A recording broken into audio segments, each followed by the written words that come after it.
Part 5 Corinne's favorite. I had realized that I was definitely thinking that the solstice was the 20th, and I think the solstice is actually the 21st. That makes it 2 days until the solstice. I mean, technically, I guess it's midnight. Is it midnight of the 20th into the 21st, or is it midnight of the 21st into the 22nd? Or is the solstice the whole day? Corinne doesn't care. All right, so let's start where we begin. Who wants to talk about what happened last game? We'll all tie that together. How the solstice works. Oh boy. I assume we got a long rest and reset our stuff. Yes, but everyone needs to tell me what happened last game. Yeah, so we closed a gate. We destroyed a gate. It was awesome. We did. Work us. Yeah. We fought a whole lot of stuff all at once to make it happen. And we also have this extra gem that we found in the body of the big, huge guardian treant, which seems like it is most likely the source of the corruption that was going on, because, oh yeah, this whole island was full of corrupted plants and animals, and it was real creepy. So we'd kind of like to take that back to Sheridan, but we're also a little worried about getting to Kars on time to meet with the Vistani. And we hadn't quite figured out what we're going to do about that, but we did figure, let's get out of the swamp today so that we don't have to do it tomorrow. So we did, and Erebus found us a really amazing campsite. And the whole fight was, like, really on the verge of deadly, but we made it. We did a really great job.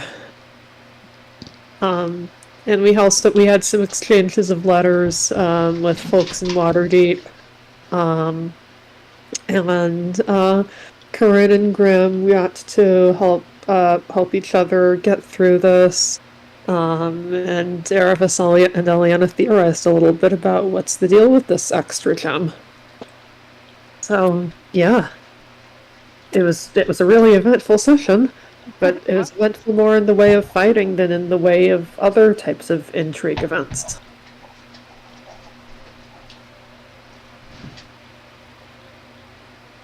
It was. Nothing to add here. Okay. Quick question from a bookkeeping standpoint. For regaining hit dice, if you are at an odd level, do you round up or round down for the number that you get back? I mean, they're hit dice. Round up. Okay.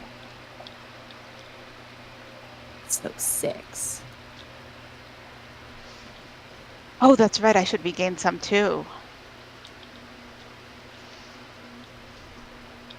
Is it half of the half of your level? That's how it works? Yeah. Okay, cool. Back up to big 8. I think. What's our level? Yeah. Oh, I should reset all my other stuff too. Yeah, you guys do get a long rest. We love to long rest after a hard day. Everything just is better after you get a good... well, I don't want to say a good night's sleep because we are still in the middle of the woods. A night's sleep. Yeah. It's true. But in the most comfiest possible campsite. Yes. I wonder, that might be... By the way, was the reset on the how many charges the Staff of Healing gets back. It might be an interesting flaw to play with.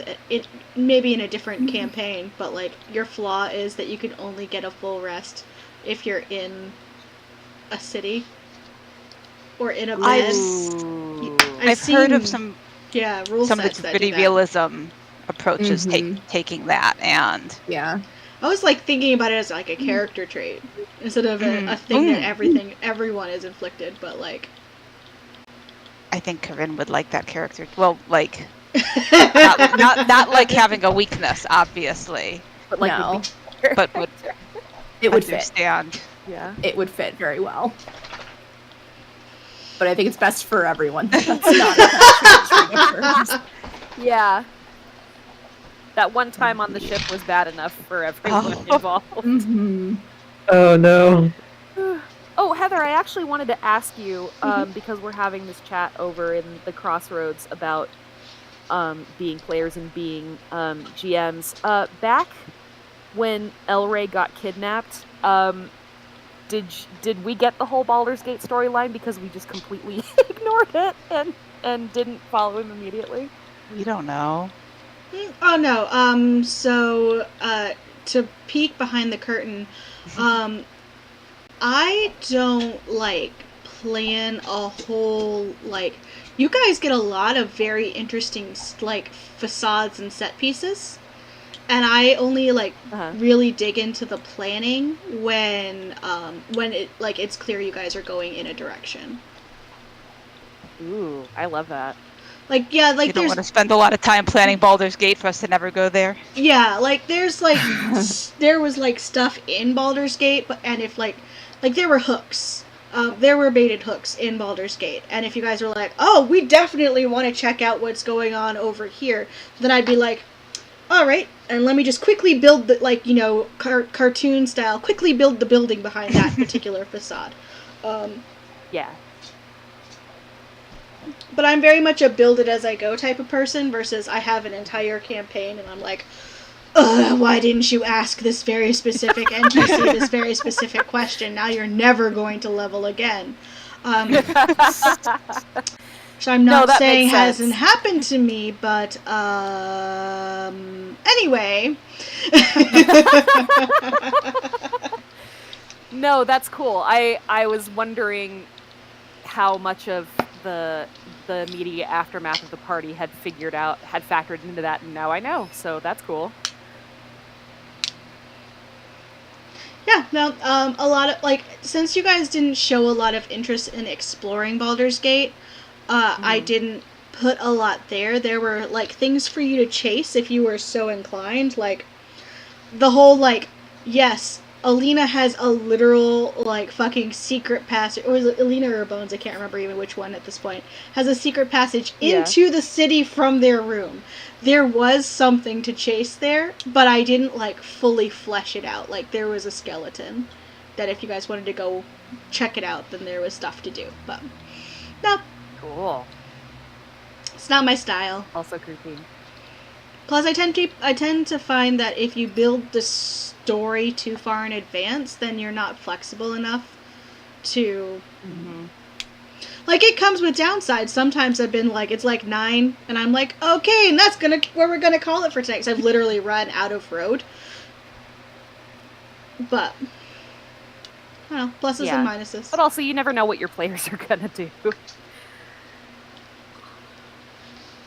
Especially as we get to the levels where we either ourselves or have friends who can be like, what's going on 7 cities away?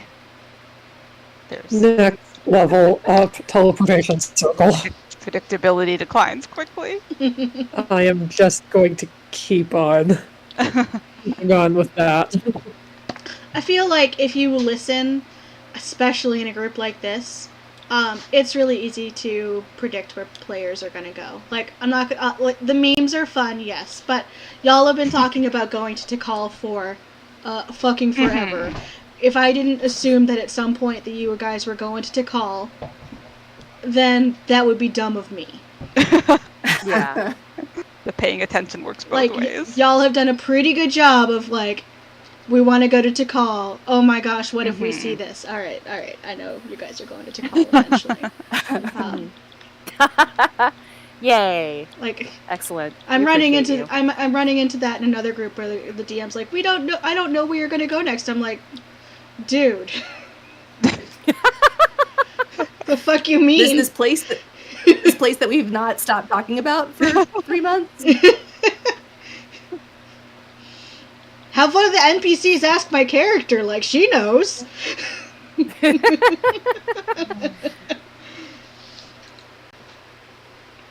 I have to play, doing the whole, I have to plan for every eventuality as a way to madness. Just, listen to your players. They'll tell you exactly where the fuck they want to go next. Yeah. I can't wait to find out where the fuck we want to go next. Like I know. Speaking of, I feel like I know this, like the places, like the third place we want to go through the 12th place we want to go, but I'm not sure about places 1 and 2, which is also fun. Yeah, exactly. So this will be the events of Nightall the 19th to begin with, and then I guess we'll see what happens. You guys do get a good night's sleep. Like, you guys get a full night's sleep, and it's the next morning, so don't worry about that. Delightful. Yay. Everyone gets a good night's sleep. Can you remind me what the...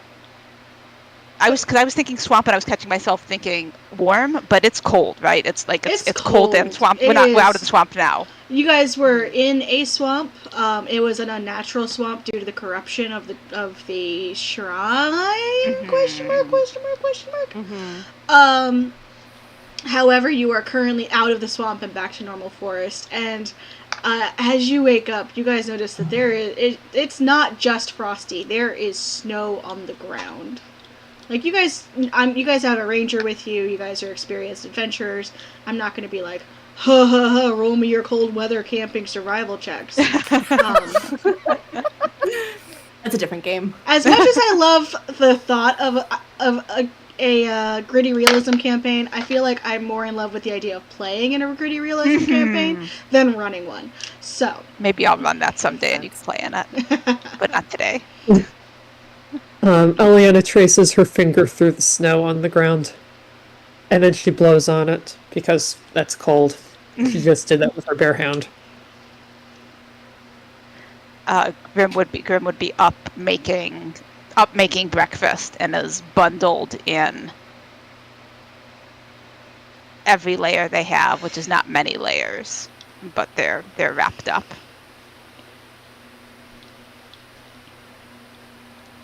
The coffee flask is right next to Corinne's bed. As always. Erebus is rearranging some things to just make sure that the stuff that has the most potential to be weather damaged is the most protected she can make it until they break camp. So this is snow.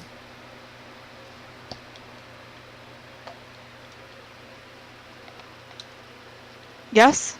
You haven't... Oh, I suppose you wouldn't.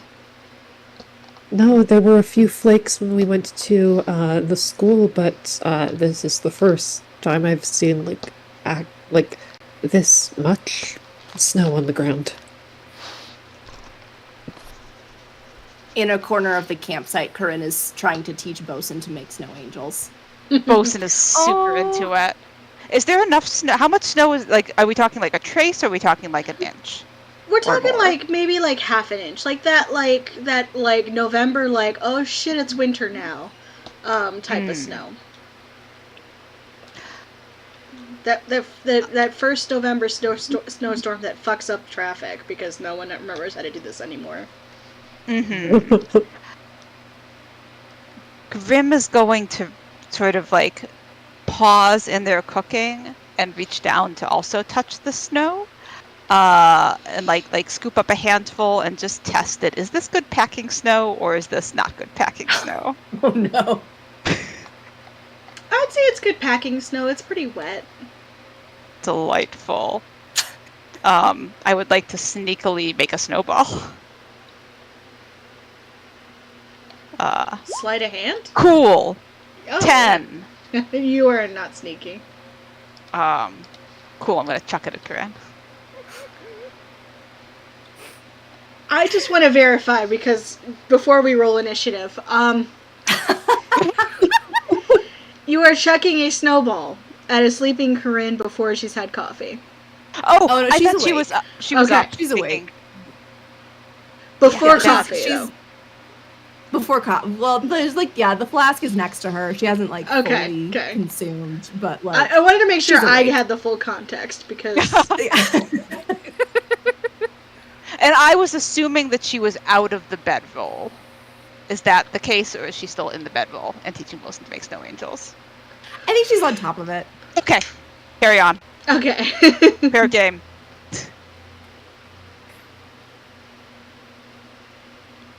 Well, a 10 does not hit her. That was a sleight of hand roll. Oh, she sees it coming then from a mile away.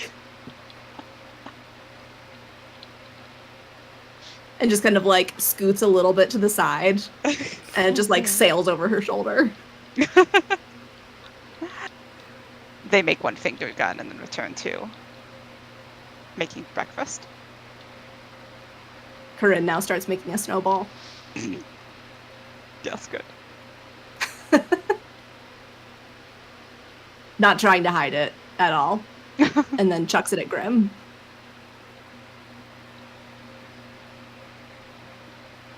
Does it hit? I don't know. I need to attack.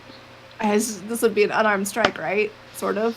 And it's ranged. I'd say it's a dex-based unarmed strike. Okay. So we'll do a dex strike. 12. Ooh, so the question is, do I have my armor? Does Grim have their armor on yet? And I think the answer is probably no, since they're assuming that, like, it's cold. They're assuming no one's in a hurry this morning. So I think, if they don't have their armor on, that does hit. So it, like, clips their shoulder, probably. They yelp and startle. And Corinne makes a finger gun back at them. They just laugh and return to making breakfast. Corinne returns to teaching Bosun snow angels. They look kind of unsettling because there's like I imagine that Bosun, in addition to using his wings, is also using all of his tentacles. Oh yeah, 100%. So yeah, it's kind of a very strangely shaped snow angel. They're biblically accurate snow angels. Biblically accurate snow angels. Could that be the episode title now? Okay.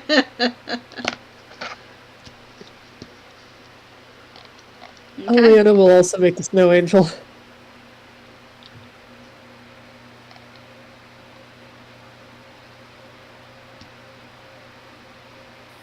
Erebus will look around. Is everyone okay with it if I let Sable out? Corinne will take a scan around the campsite. Are there any footprints or anything like that in the snow around us? No. Maybe some squirrels, but nothing too major. Okay. No, it's fine. Doesn't look like anyone was stalking us in our sleep, so carry on. May I ask a question before you do? Not Sure. because I don't want him to hear, just because I know your attention will be elsewhere. What is the difference between a dragon and a dragon spirit? Like, what does that mean? That's a very good question. Also a very good question.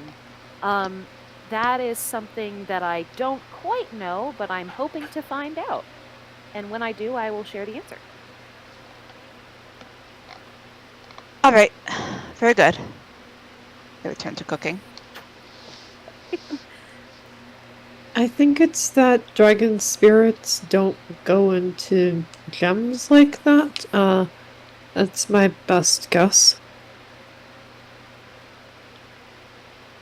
And yeah, that seems like an important characteristic. Okay. Well, awesome. Erebus removes the stone from her belt pouch and taps it twice to let Sable know all is good. Okay. Sable emerges as in his dragon form and bounces around in the snow. Yeah, I thought you'd like that.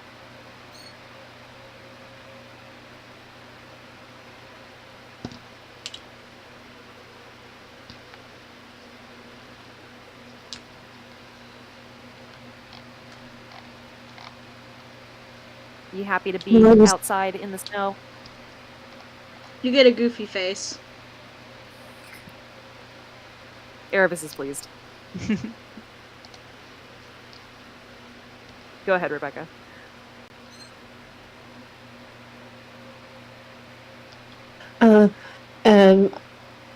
Pardon me. Well, I was going to look for plants for Karis, but I think with all the snow on the ground, this is not the right. I'm not going to be very likely to succeed. No, I think you should still be able to find something. Half an inch isn't enough to obscure anything in a meaningful way. I guess that's true. Everything just looks weirdly different to me now. And she is going to search for medicinal plants.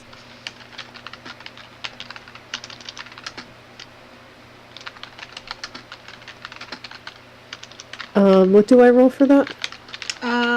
Survival? All right.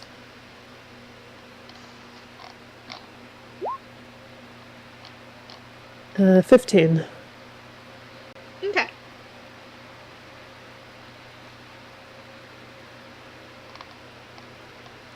Let's see. You find a bunch of juniper berries. Ooh. That you're pretty sure she could do something with.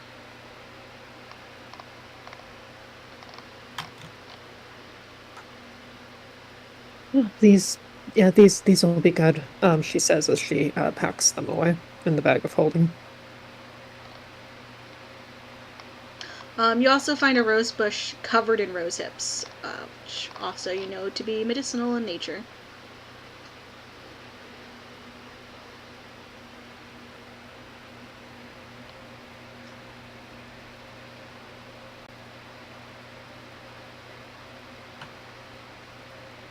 Wonderful. And she packs those away as well.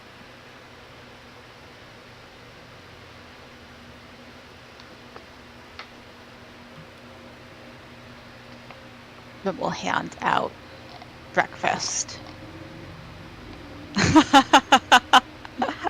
Hey, Karis may have many needs.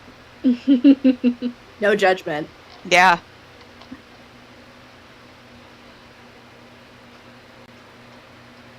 Corinne takes her breakfast plate, along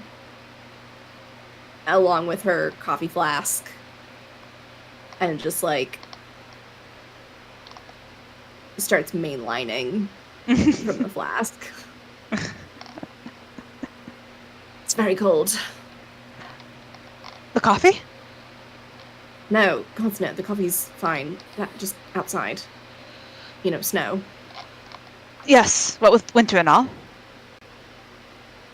Technically not yet, but yes. Not until I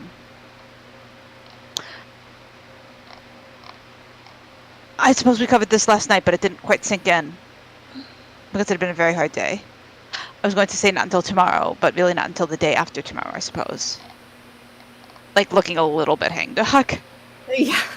And Corinne visibly kind of deflates a little bit, like looks a little pouty. Like, which is like normal levels of pouty, not like Mm-hmm. yeah. Yeah, Well, so I guess go ahead. Oh, well, I don't. God, what does one do for 2 days in the woods while waiting for winter to technically start?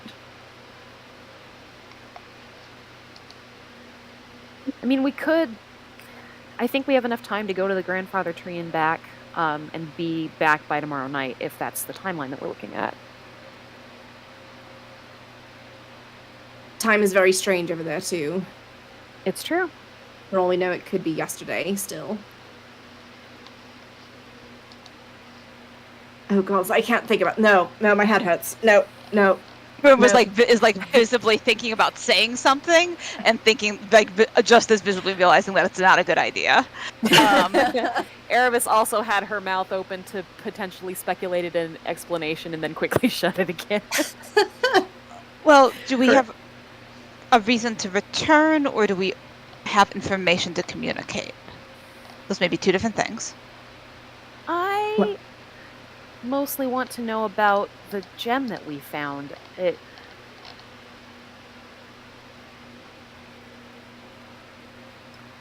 I can't stop thinking about it, and maybe I'm thinking too much about it, but I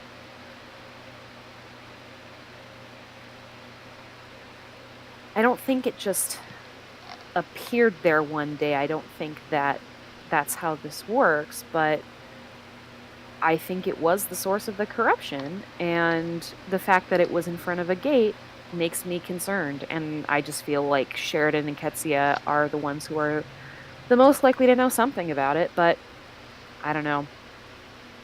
I also think that if it was corrupting the forest around it, and we're carrying it with us and we don't know what it does, I would rather it be in the hands of someone who might have a better idea what it does and might have an idea how to stop it from corrupting the forest. Well, I'm assuming we've already stopped the corruption part since it's no longer technically in the forest. I can't speak for the contents of your bag, but, you know. Erebus peeks inside her bag at that point. I mean, roll a perception check. Okay. Cool. Just don't put it next to Karis's juniper berries. Well, it's still in Erebus's bag. It's not in Eliana's bag yet. 26. Your bag looks uncorrupted. Okay. So far. My bag is fine for the moment. Heather, when Erebus did the initial Arcana check to see what the heck was up with the seed to begin with, could she could feel corruption in it, yeah?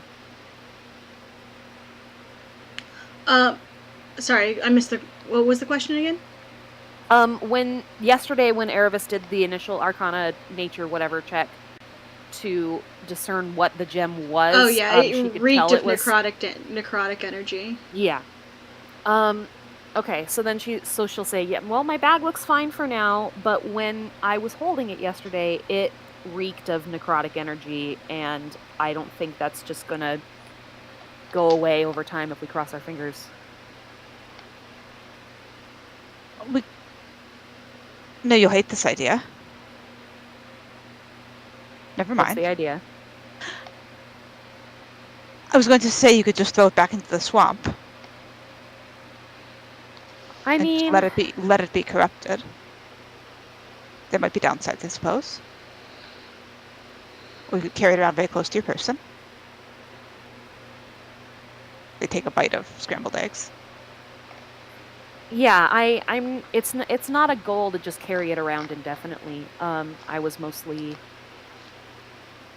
assuming that Sheridan might know something about it, or at least help us know how to destroy it, but that's just because she and Ketsia are the closest people who know stuff that we're aware.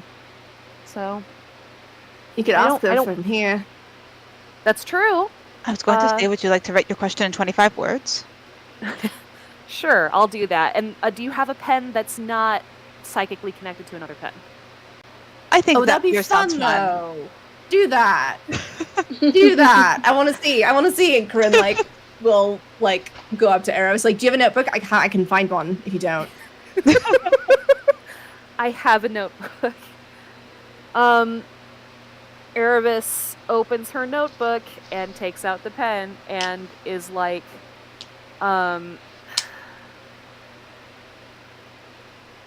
prefaces her thing with, hey, Ramiel, ignore this. I'm just drafting something and this is my only pen. Grim is not actively looking over her shoulder, but is giving Corinne the look of, are you going to look over her? Are you looking over her shoulder? Is that what's happening now? Corinne has full on sidled up next to Erebus, not over her shoulder because Erebus is a good 6 inches taller than Corinne. That's physically impossible, but very much right at her elbow. Okay. Grim is also going to glance at Eliana and just try to do a vibe check in the sense of, have we gone too far? Since the usual voice of reason is being targeted here. Aliana is scanning for signs that Erebus seems uncomfortable and not noticing any at this point. She will just sort of shrug. Delightful. Grim will not birds are intervene. enjoying this Will also. not think better of this. I'm so glad the birds have a good taste. Okay, so yeah, then she'll write a bunch of drafts of stuff and like crosswords out as she goes, and let me just see if I can. Occasionally, Corinne will like make noises of like, or like,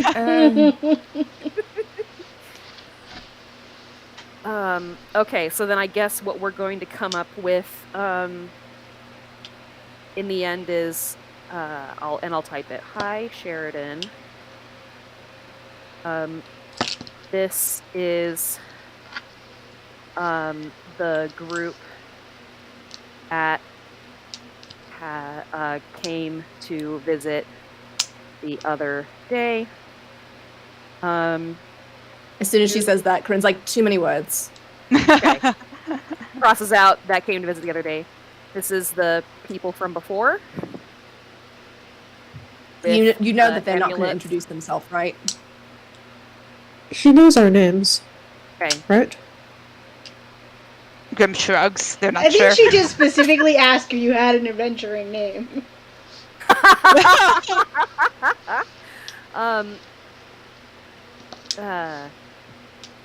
Okay, so she crosses all of that out.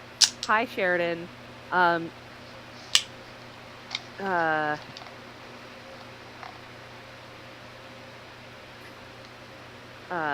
This is Grim, and I have a question for you from Erebus. Corinne just lets this go. Like, it's not like there's nothing against Erebus. It's just that she knows that none of those words are going to get said. Erebus doesn't know. It's fine. It's fair. Do you? Oh, she's working on the salutation. On the greeting. Yeah. Yeah. It's just kind of like, you know what? It's fine. It's fine. Do you know anything about an emerald seed in your gate treant? Question mark. How many words is that?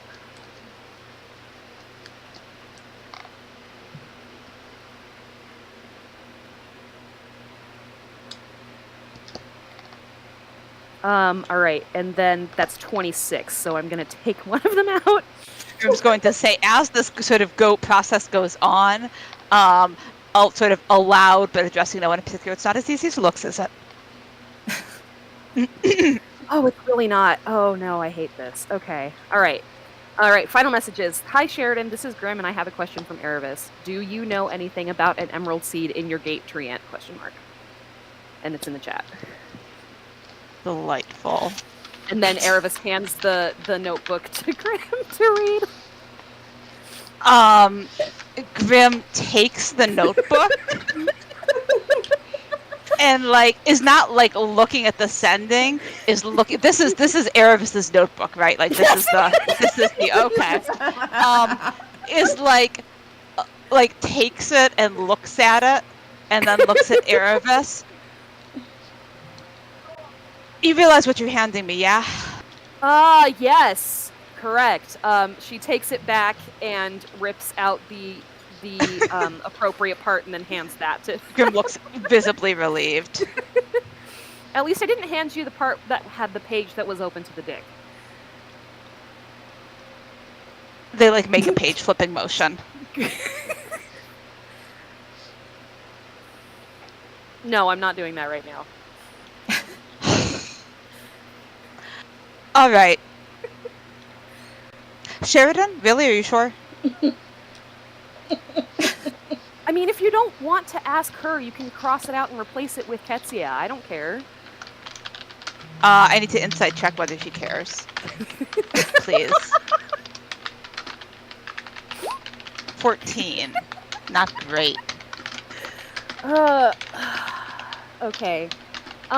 You get the sense that Erebus just needs to talk to someone who knows and recognizes that Grimm's doing her a favor by using this spell. And also that since they're the one doing it, she can't really control what they do anyway. Delightful. They're gonna look. They look at it again.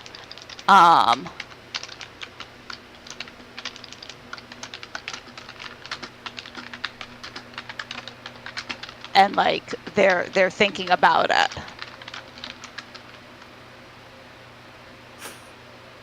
Well, I'm doing a thing. In the word counter.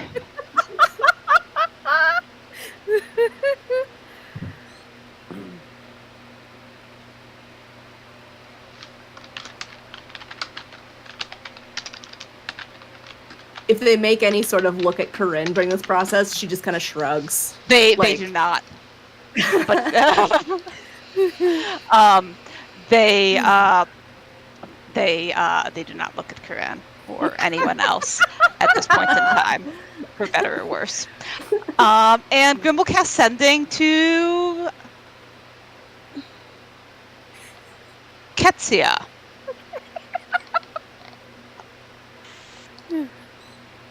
This is Grim. Erebus wants to know if you know anything about an emerald seed in the Gate Treant. It was, not uncorrupted, so.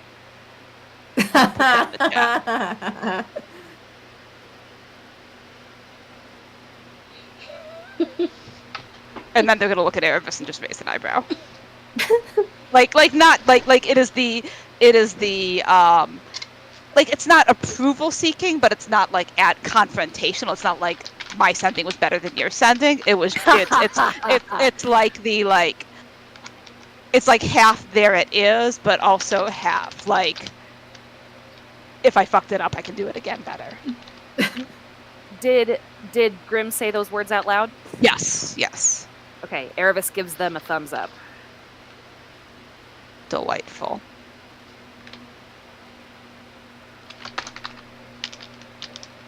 Erebus is totally the person who leaves redoes a voicemail like 5 times because I love like she missed a word or the tone was off or like she mispronounced someone's name or yeah. Missed a number. Mm-hmm. Does the whole thing over for one small mistake. Yep. Yeah. While we're waiting, don't worry, the response is now. Oh, good. Good morning, unnamed adventuring party. I don't know what you are talking about. Should we send scouts to the area? Or mages? Let me know. Oh no. Oh no. I mean, we don't know yet. Yeah. We don't know yet. So Grim is just in the process of was starting to reach for not to take Erebus's book out of her hands, but to reach towards it with the clear implication of okay, I did the thing, hand it over. When the call comes through. And they pause and sort of have click into listening mode. Erebus takes that moment to put the notebook back in her bag.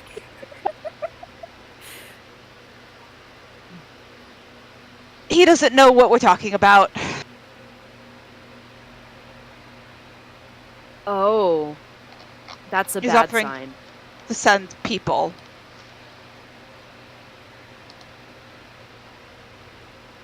Is that better? I mean, they have to live here, so probably better that we direct them and hand it over to them to deal with.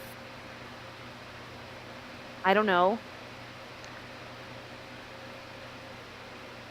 I think it's a yes, because I don't. Never mind.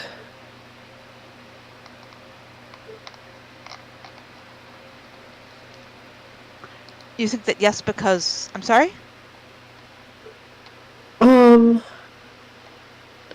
I I was just going back to whether we had time and could get help from somebody else, but I think we had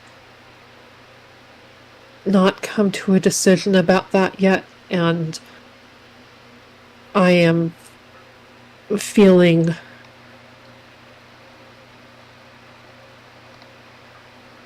I said I was going to be less uncertain about things.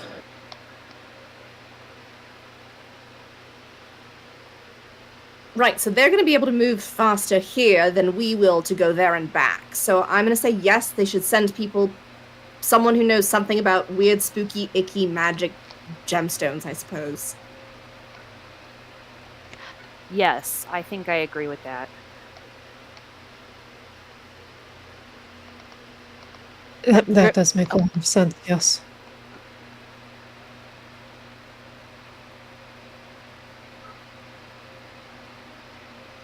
All right, I'm drafting something real quick. Okay.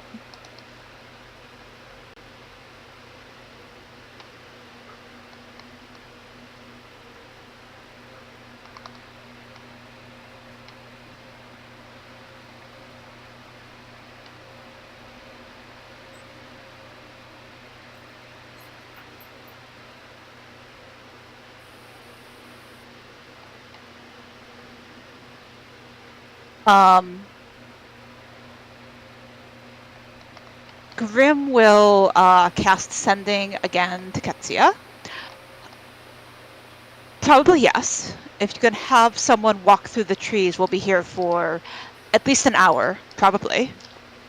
And that is 20 words. They'll use the remaining 5 words to attempt to describe where we are relative to, like, whatever major landmarks are. Mm-hmm. Like, near the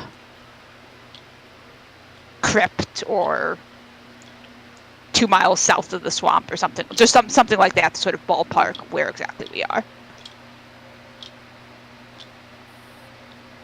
Okay. Grim apparently assumes that all druids have access to, all druids and druid adjacent individuals have access to transport via plants. They don't know. I mean, there's so many people there that somebody might.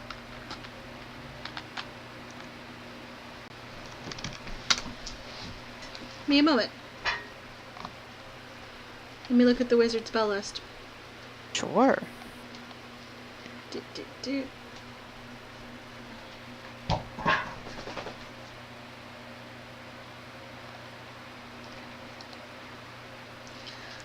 Actually, no, it's Ketsia. Give me a second.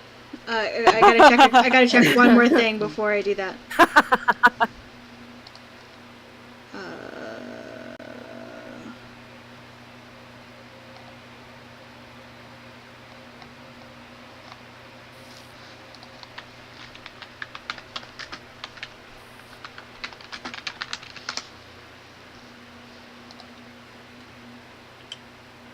I don't know what it's Ketsia means. There's so many possibilities of what could be going on under the hood.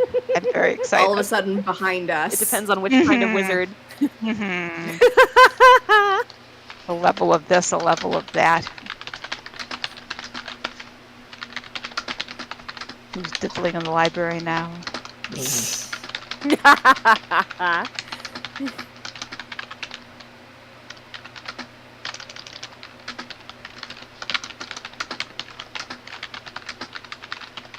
Grim does offer the piece of paper with your sending on it back to Erebus.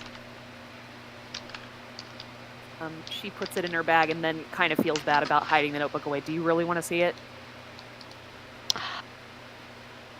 I won't know until I see it. I love that he's gonna send this and it's gonna. Okay. Yep, it's Ketsia. He doesn't understand how warlocks work. Amazing. Oh no, he's a prankster. Oh no. I can't wait.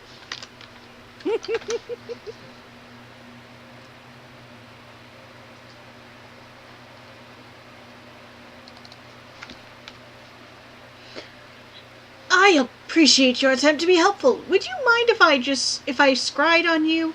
It might make everything a lot faster. Up to you.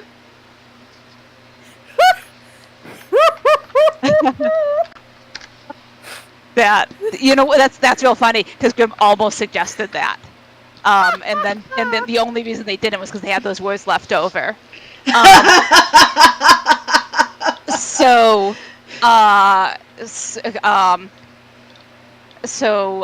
Grim will look around is gonna look around their little cooking setup area, and is going to quickly pretty quickly, very quickly, tidies up, and make sure that the display is aesthetically pleasing insofar as scrambled eggs and toast over the fire can be, and then we'll use their last spell slot to cast Sending to Ketsia. Go ahead.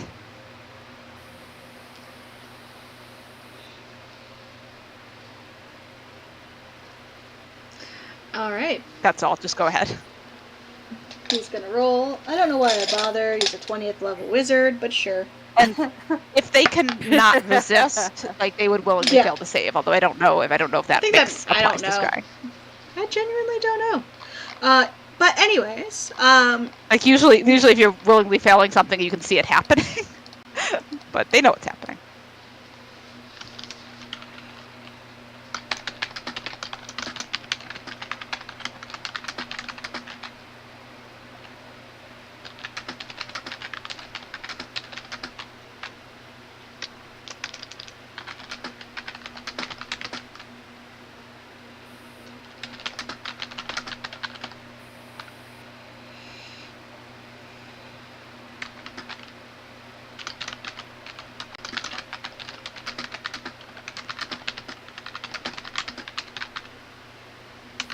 Got it. I'll scramble some of our scouts and send them right away. I think we should be able to get them close. Grim will reply to the sending. Well, please have them bring something to take a possibly corrupted gem back with them. Maybe not their hands.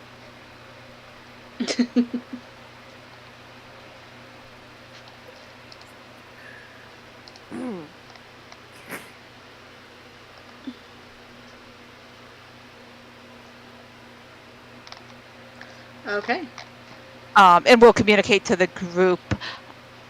They're sending scouts. Should be here soon, I suppose.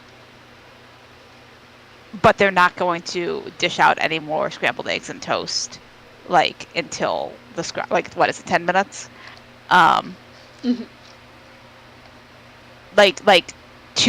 A couple of minutes pass, and then they realize that if Ketsia is still watching, it probably looks weird to not be actually feeding people, and then they begin very self-consciously, resuming to provide food. Why are you holding your shoulders like that? You don't know. No, that's why I'm asking. They're gonna drop into awakened mind. He might still be watching.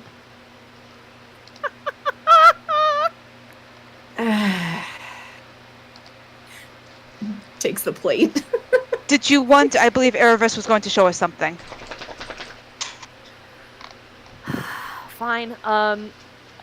She takes the notebook out and puts her finger in the page where the drawing is, holds it out to Grim, leaves it up to them as to whether they want to take it or not. Because they did just send 3 sending spells on her behalf, and she's not unappreciative of this, even if this is weird.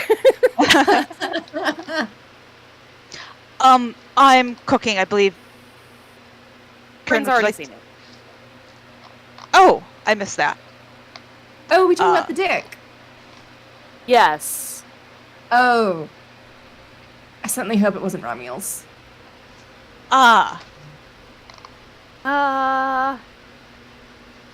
They will take the book, examine it solemnly, hand it back. Corinne takes another bite of eggs. Like, if there's anything else on the page, they're definitely glancing at it. It's mostly just the back and forth between Alina and Erebus, where Erebus is like, "Why do you have Romul's pen? Go to bed." Go to bed, Rami. Go to bed, Alina. This isn't Alina. Okay, fine. DM, how? Well, I haven't seen Romul's handwriting, so I can't gauge how different it is. Never mind. Cool. Yeah, I guess we're just hanging out. They will hand the journal back. Okay. And the journal goes back in the bag. Yeah, I have no way of knowing, and I'm just gonna put a pin in that until, I don't know, a long time from now. Anyway. Oh, are we still talking about that? I assumed so. What was there an alternative? No. Well, I didn't realize we were going to continue that conversation. No, but it was a surprise to me as well. Although, I suppose if you need to talk about it, then you are in the right place. Are you sure? Look, you seem like Erebus, you might. if you look, if Corinne kind of lowers her voice a little bit, she's like, I know you can find some things if you need to, if you need to express yourself in some capacity. I know some places you can go that are very discreet, but they make very good products.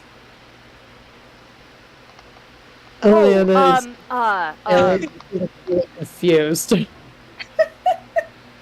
Erebus is not confused. She's been around the block enough to know what Corinne's getting at.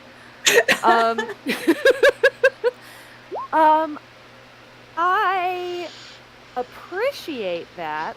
I will let you know if that comes up. However, I don't tend to need those things until a certain amount of time down the road. It doesn't really work like that for me. That's perfectly fine. I am also happy to just write an address on a piece of paper and leave it under your door and then pretend we never had this conversation. Okay, let's skip to the pretending we never had this conversation.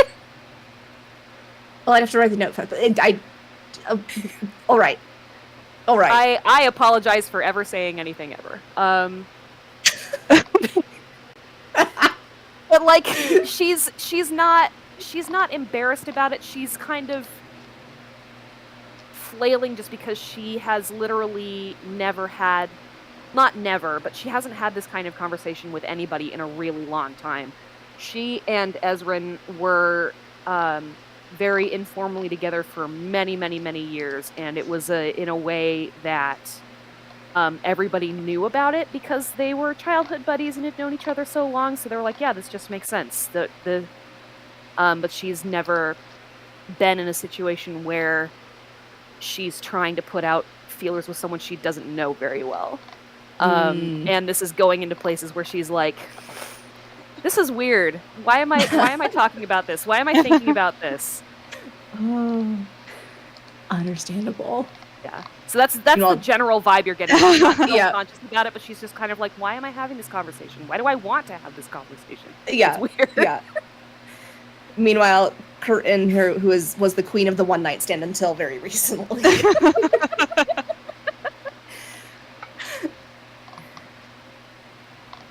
Where is Sable while this is going on? He's trying to bury himself in snow. It's not going very well because he's a very large dragon and there's not a whole lot of snow. So there's like a lot of leaves on his head. Is using wings and tentacles to try to direct snow atop him. Yeah, it's mostly like leaves and undergrowth at this point. They're amusing themselves. The familiars are having a fantastic time. Yes, Bianca's also over there playing in the snow. I love that for all of them. They're not paying attention to this conversation. Their sweet little innocent baby minds would not be able to comprehend. And like all the jokes that Robin Williams made in Aladdin that none of the children understood. Two baby dragons and an eldritch horror, yes. Yeah. Yep.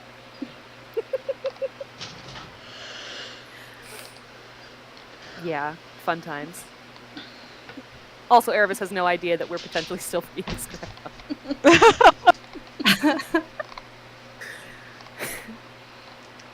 Love to see it. After a certain amount of time, the half-drow who you all had run into before approaches your camp, escorted on either side by two twin humans, one male and one female, with blonde hair kind of pulled back into tight buns of not immediately a determinate gender, but you know, it's armor. Sure. The half-drow kind of watches you all. Hello. Right, so Father said to come here and that you all something about a corrupted gem. Grim just points the spatula at Erebus. Oh yes. She opens her bag and takes it out with her hand in her gloves, and offers it out. We found this in the tree at the gate yesterday. Mm-hmm. She pulls out a bag. It looks like it's made of velvet, but the way she's handling it makes it look like it's significantly heavier than she's handling it also with gloves, which could be just that she's wearing gloves. It's fucking cold out. It sure is. And you all have met at least one other elf who just refuses to not. Like even Say is barely barehanded ever. So it could just be like this is an elf thing for some elves. But yeah, she pulls out this heavy bag that appears to be made of velvet, and kind of holds it out for the gem. Erebus drops it in. Wonderful. I don't know that we'll have any details for you as far as answers go, at least not immediately. My parents will have to poke at it a little bit. Sure. Yeah, we mostly were just it was I don't even know how to describe it. It just seemed very strange that it was there at all, and I can't imagine that it didn't get there by an outside source, but since Ketsia didn't recognize the sound of it, then I don't know. This is like, it's a thing that we found, and we're consulting the expertise of people who might know more about this than anything else. Sounds wise to me. Cool. Great. Appreciate the affirmation. Corruption grows in the dark and all that. Mm-hmm. Yeah, it sure does. Is that coffee?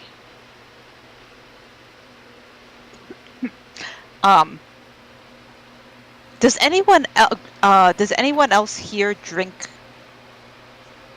Corinne obviously drinks coffee. Grim tends to drink tea. I think Eliana drinks tea. Erebus, does Erebus drink coffee in the mornings? No, or is she? Erebus drinks tea. Okay. Grim will shake their head then. Damn, I thought I smelled coffee when I came into camp. Let me roll another deception check. Corinne is tucking 16. her. Yeah, Corinne is tucking her flask into her belt behind her back. Grim will point at the kettle, and the tin of tea leaves next to her. Clearly, they have been drinking tea. It is clear that there is a tea setup available. And we'll also gesture in the direction of the scrambled eggs and toast.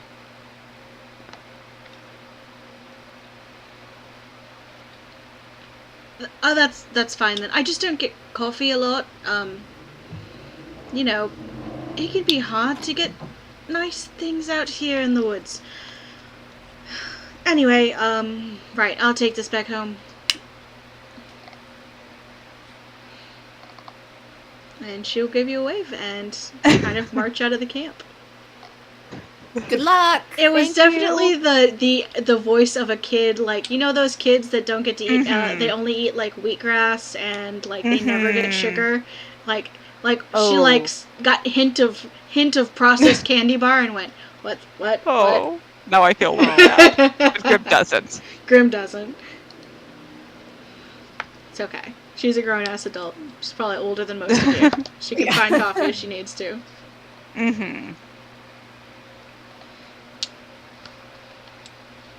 Like, her dad knows teleportation circle. Like, she could bamf into Waterdeep anytime she wants. Bold of you to assume that her father will let... beans. Yeah, will let her. Kids don't end up sugar-free just because their mother wants it to be. Fair. Delightful. All right. Well, we've gotten rid of that. What's our next plan?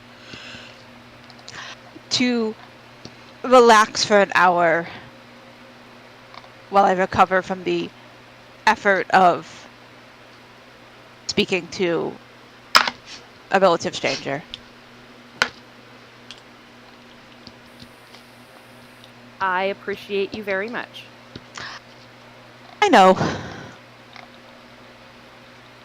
Well, Erevis will give them finger guns and then get to feeding some dragons. Delightful. Grim is gonna, like, having fed everyone, make a scrambled egg sandwich for themselves and collapse onto their bedroll to eat it and rest. Eliana is going to eat and occasionally renew some prestidigitation spells to warm up her cloak.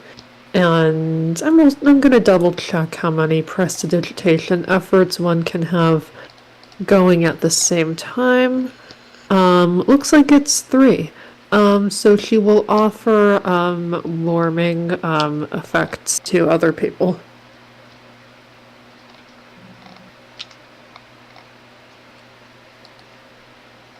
Corinne will accept while playing tic-tac-toe by herself in the snow.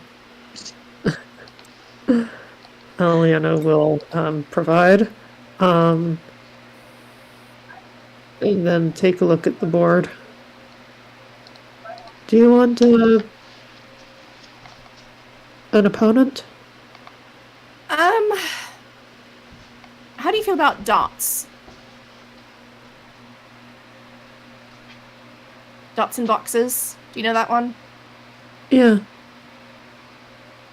That one I think is a bit more entertaining. Tic-tac-toe, you really, once you figure out the pattern, it's just all just a bunch of dead-end games. Nobody wins most of the time. It's very true. And so Corinne will set up rows of dots. And that's what they're doing for the next hour, I guess. Is this basically checkers? Is what? Is this basically checkers, or is it something else? Oh no, it's like this game. It's this game where there's rows upon rows of dots, and then you have to draw lines, and the person who finishes the box gets to claim the box. Oh, cool. Yeah, and whoever ends with the most boxes wins. Mm-hmm. And it's basically like everyone takes one turn. You alternate turns, but if you complete a box, then you get another turn. Yes, exactly. Played it epic game of that once upon a time.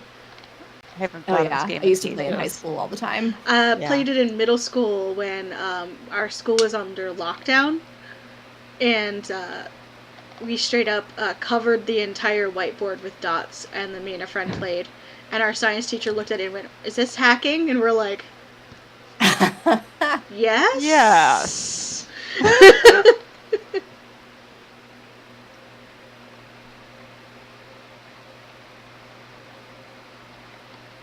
Okay. Reading is during a short rest is acceptable. Yeah. Am I remembering that correctly? It. Okay. Yeah. Grim would like to take out the edited, like the information from Sheridan and sort of the revised dossier, Like they're not going to be that Ketsia provided. Yeah. They're not going to like try to read the whole thing in an hour.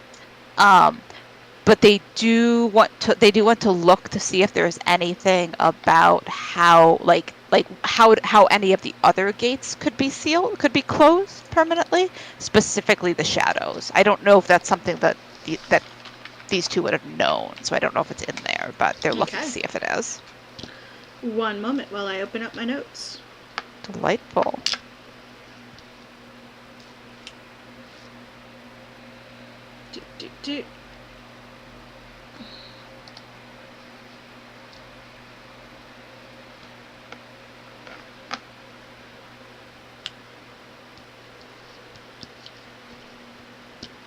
Oh, I'm sorry, the Shadows Gate is open, so they're looking for whether there's anything about destroying any other gates, and also whether there's anything about closing that one and then destroying it.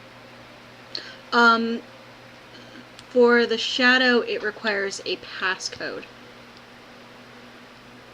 Oh, interesting. Does it happen?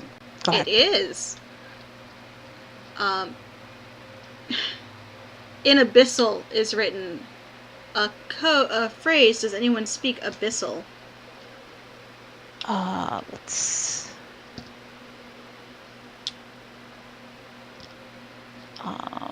Grim does not, but Bosun does not.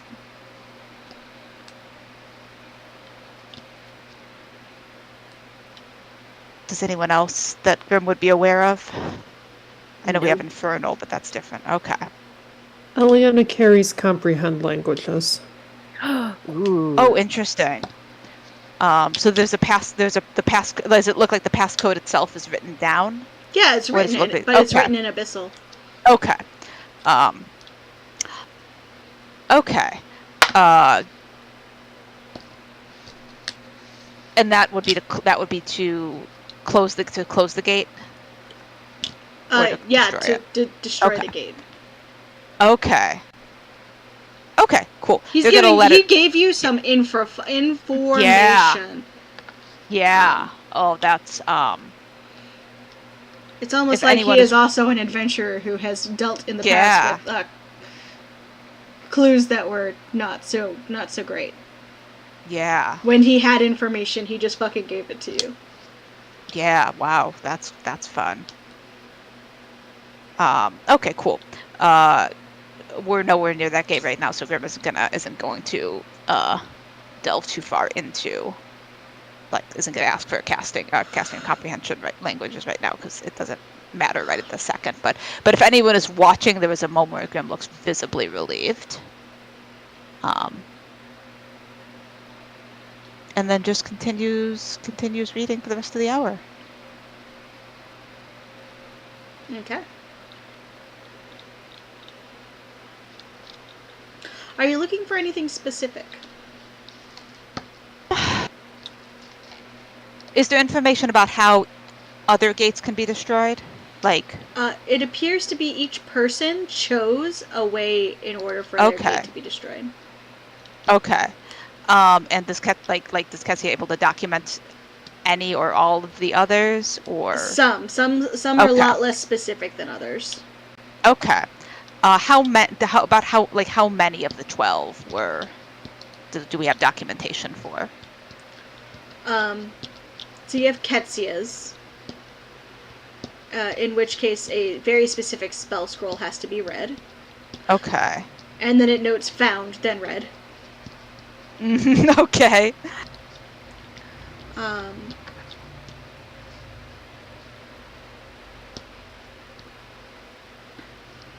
With the implication being that Ketsia doesn't know where that scroll is right now? Yeah, he doesn't fucking know. Okay.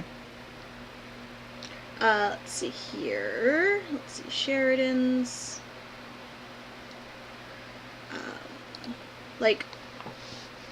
Sorry, I'm looking through my notes. Yeah. Sheridan's we've taken care of now, so that's nice. At least a couple require just direct combat and then stating whether or not you want the gate opened or closed. Okay.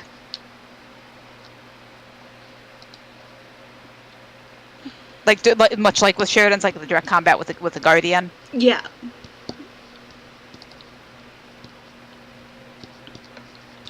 Brienne's requires returning several items back to where they were stolen. Is that meaning like the armor and such? So Brienne's gate is the one that you all found at the tomb of Strom the Fourth. Currently, in order to close it, you need to return Brienne's shield to the tomb. Okay. There was another moment when Grim looks visibly relieved because they definitely thought it was going to be the armor and didn't think that was going to be happening. And then written there in Ketsia's handwriting is, "I think she lost it in the hells?" ? Ooh, that's fun.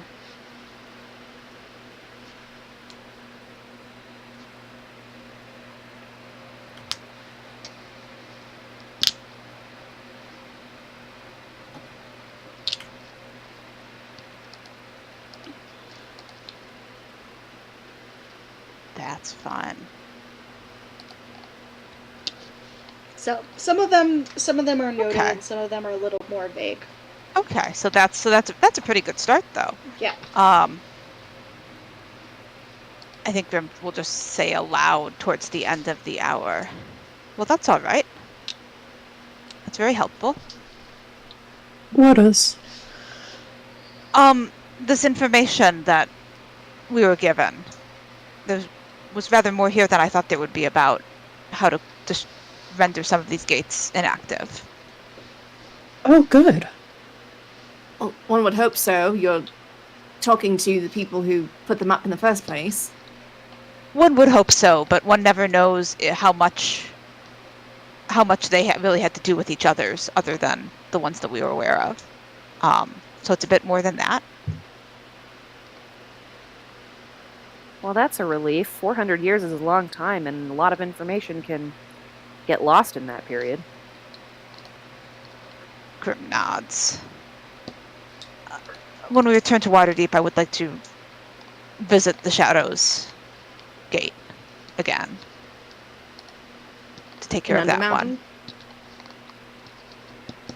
That's the Skull Island one?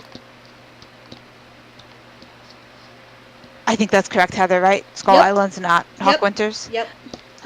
That's correct. All right. I just don't want it standing open. No, I agree with you. Especially with all the others closed. I'll go with you. Thank you. We all will, right? Well, obviously, you're certainly not going by yourself. Right, I should say not. I really don't mean to require you all to follow me to all sorts of odd, uncomfortable places. It just seems to keep happening. Well, you are our leader. They blink and then look down at the book and then look up and look down at the book again. And several others, much like the one that we did already, defeat the Guardian, tell the gate what you would like it to be. Ketsia's requires a spell scroll that seems to have gone missing. Brienne's, the warriors also, they would say Ketsia's name, they would not say Brienne's name. The warriors requires her shield be returned to it, which, how does it go? Good news, bad news? Yes, I think. If you're intending it to mean what I think you're intending it to mean. Oh no. Good news, we know how to destroy that one. Bad news, the shield appears to have been lost, likely in the Nine Hells. Good news again, we're going there anyway. Well, at least it'll be an efficient trip. Yeah, we've got a couple of things to do there now. I'm given to understand the devils are very fond of efficiency. Well, with our luck, perhaps the shield will be just stacked on top of wherever the Castellaneta twins are being held?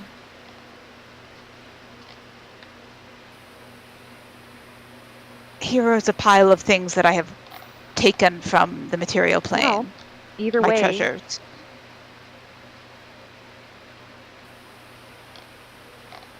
Go ahead, Marina.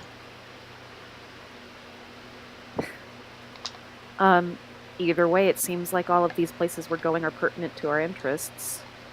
Sometimes in more than one.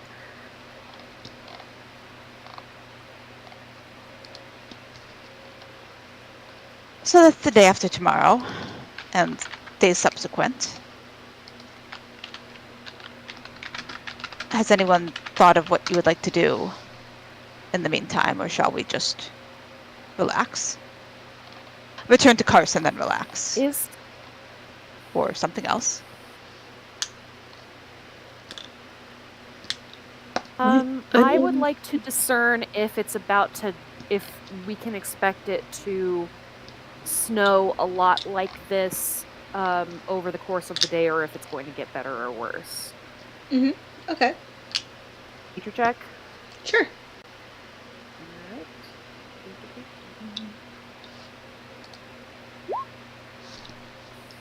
17. It's gonna keep snowing.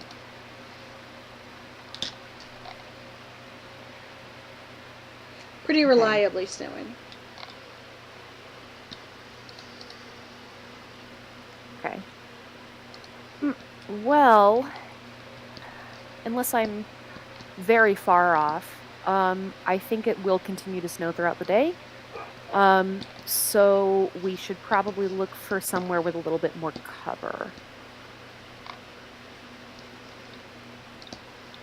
And I don't think there's anything else for us to do here, right? So we might as well go to Kars. I'm trying to think of whether there's anything that we can accomplish along the way, and I don't think that there is.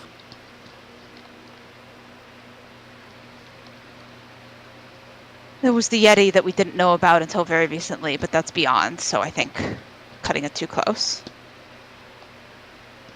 Yeah, I think Belliard is too far to get there and back in a day. If we can squeeze it in after we do this errand, I would really appreciate it. I hate to go back to Ilya and say, sorry, I can't take care of this Yeti. You'll have to find another ranger. I think that can likely be arranged. Okay. DM, can you remind us? I seem to remember Kars was like a ruined.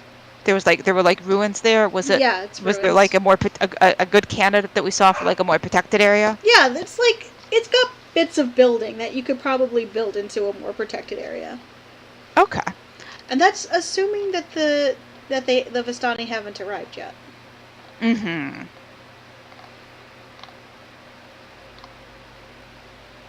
Grim's gonna glance at Corinne and just raise their eyebrow, like questioningly. Like the vibe is, how much are you gonna hate this? Well, as long as we're in Kars on time, and we've got time to kill.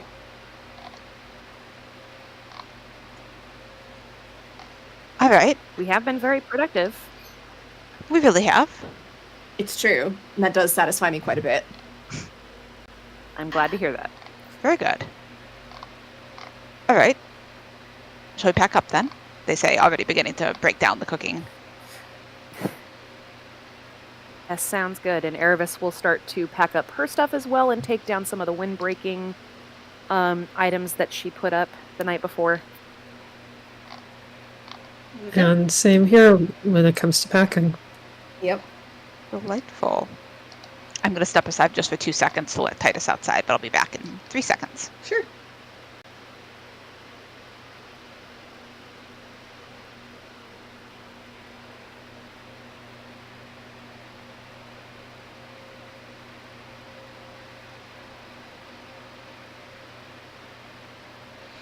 Okay.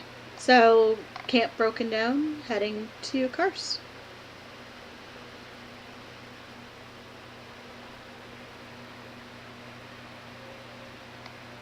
I have returned. Welcome back.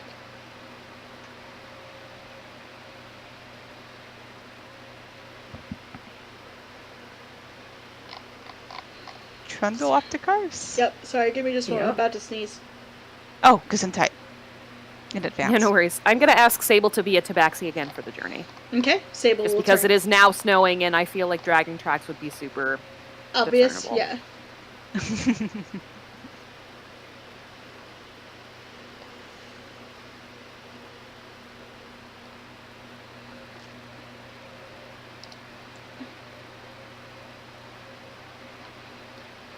Okay. Sable turns into a tabaxi.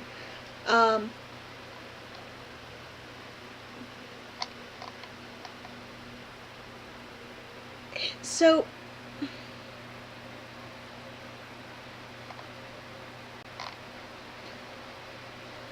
Question. Did you guys do anything to, like, get clothes or anything for Sable? None of us did.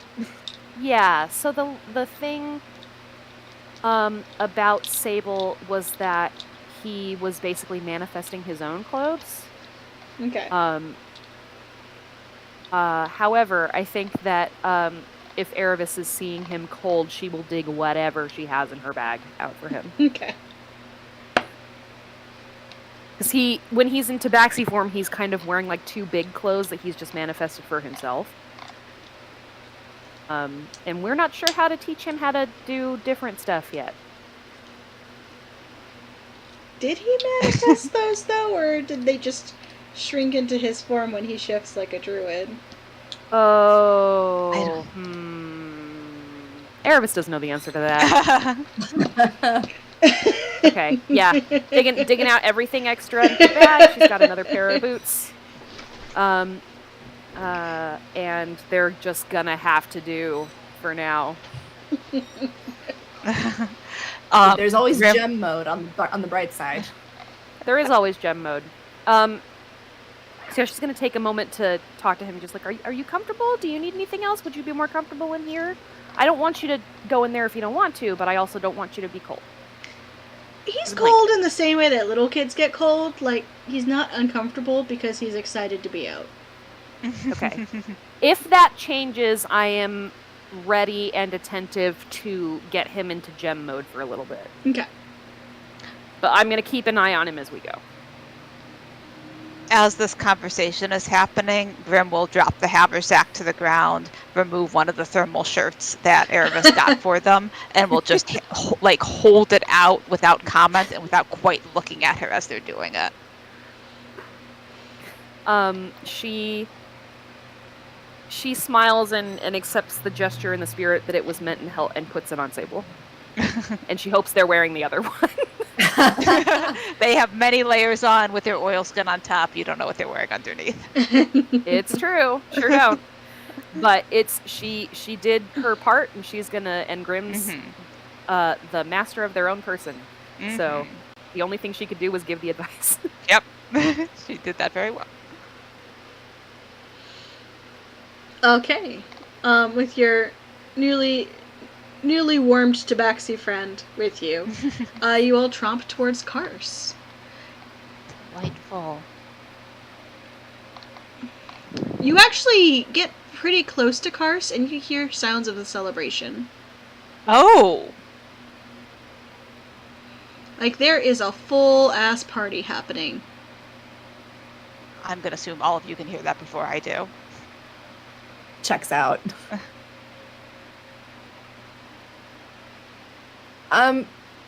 Is it expected to be quite so boisterous in the middle of the woods this time of year? Beg your pardon? No, listen.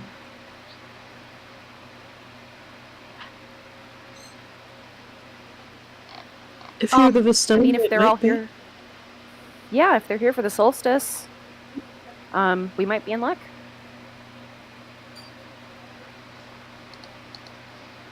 No wine, remember? 3 times no wine. 3 times no wine. 3 times no wine. Is that 3 times per person or 3 times total? I think it was a bit unclear. It was.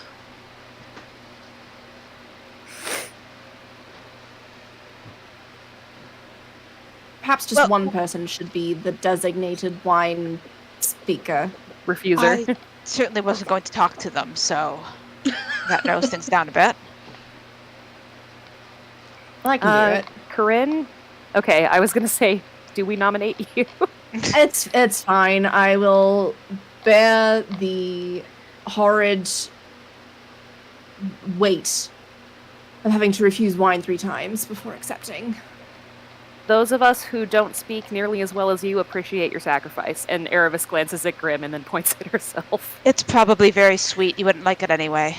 You've never had it. You don't know. I don't know. Guess we'll all find out after an appropriate amount of refusals.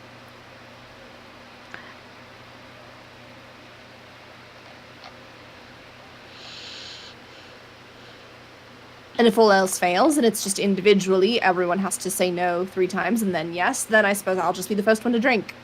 And that suits me just fine. I'm going to put Bosun away.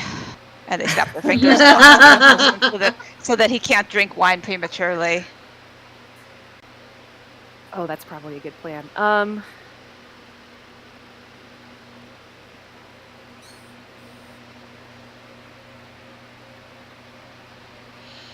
So he can't. Do I know offhand how the Vistani feel about dragons? Has Erebus met any Vistani? Probably. I'm gonna say she did. Maybe not super recently, but at some point in her career. Okay. Roll me a check. You pick it.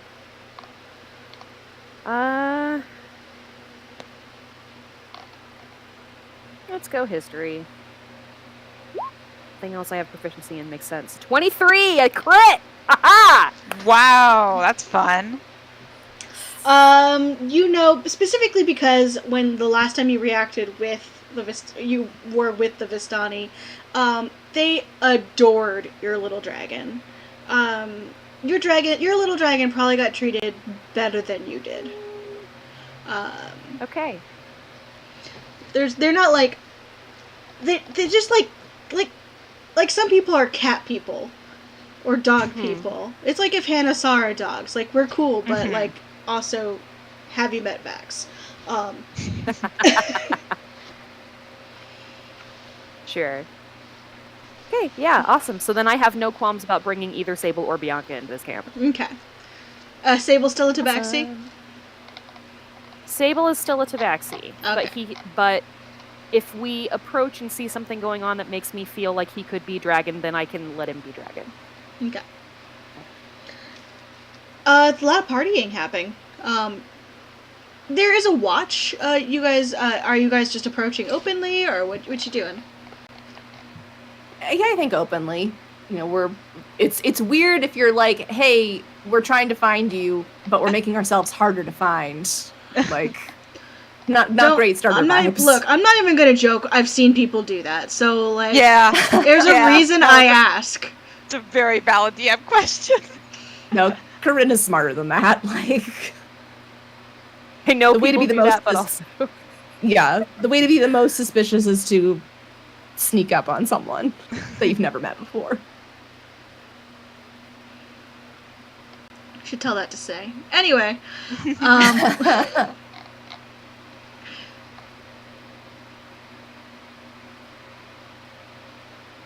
so anyway, you approach pretty openly.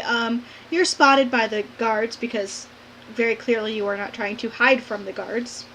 And are waved in, or waved closer, by a young lady, wearing kind of some pieced together, like, leather armor. None of it matches, but it's still an aesthetic. Like, the aesthetic is that it doesn't match. Mm-hmm. And like a patchwork skirt, but like... Grim recognizes this aesthetic. Yes, I was gonna say. Grim feels this aesthetic in their bones.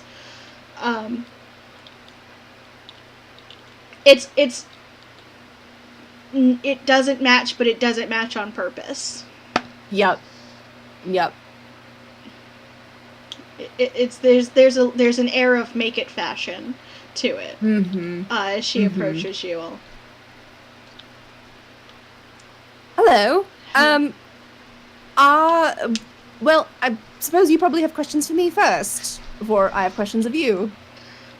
Why don't you start, and we'll see where we get. Well, She lovely. grins at you. Excellent. My name is Corinne. This is Grim and Erebus and Eliana, and that's Sable. We're still getting to know him. We are seeking the Vistani, because we have a question for them about how one might potentially find one's way to the Nine Hells. Well, you have found the Vistani. Congratulations. We are having a party. You are welcome to attend. I assume you come as friends. Oh, yes. Yes, of course. Okay. Do you have any oppositions to having your weapons peacebound? Weapons peacebound. What does that mean exactly? I'm sorry. She holds up a fistful of ribbons. Oh. No, that's fine. Corinne looks at the rest of the party, assuming that no one is going to protest. Eliana nods. So does Erebus. Grim shrugs. Okay. Yeah, I was going to say Grim and Eliana with their lack of weapons. I got a scimitar and a very spooky dagger. I have a regular dagger. Also, I'd like to insight whether the guard is flirting with Corinne. Okay. Oh. Roll an insight check. She's going to tie all your weapons up. I'm getting vibes. With a 24 insight, you're getting vibes, but the vibe might be she flirts with everyone. She game knows game. Yeah. Yeah. She might shoot a naughty wink to like Sable as she's tying his little knife together. Like it's not. It's flirting, but it's not sexual. Yeah, that is Corinne absolutely knows game. Amazing.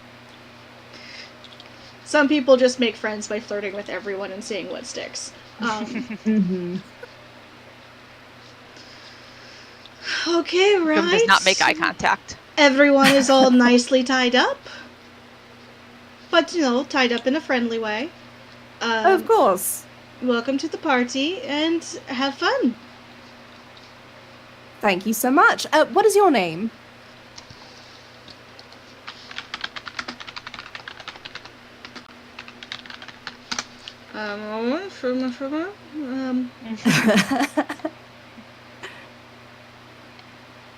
That DM moment of where's that list of names? What is her name? I'm called Simka. Simka. Lovely to meet you, Simka. Will we see you inside? Eventually. Or are you here all night? Eventually. They wouldn't make me stand guard all night. Well, that's very generous of them. That's how you know good people. They give the gods on shift. She gives you a nod. And Corinne will sweep in to follow the party sounds. This is a party. There's a giant bonfire in the middle. Musicians are playing. Food of all sorts is kind of being cooked on open campfires. It hasn't gotten started. It's still daytime party and not nighttime party. Mm-hmm. But, drinks are being shared, people are talking, and you realize that... Okay, I think this is going to be one of those everyone but Grim realizes. Yeah, I think this is an everyone but Grim realizes. That not all of these humans are humans. Some of these humans are, humans. I'll type it in chat just to make sure it's fucking clear. Grim and I are both confused about the implications here, so that's fun.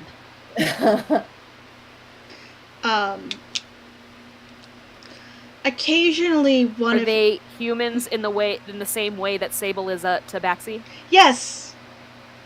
Okay. Very much so. Cool.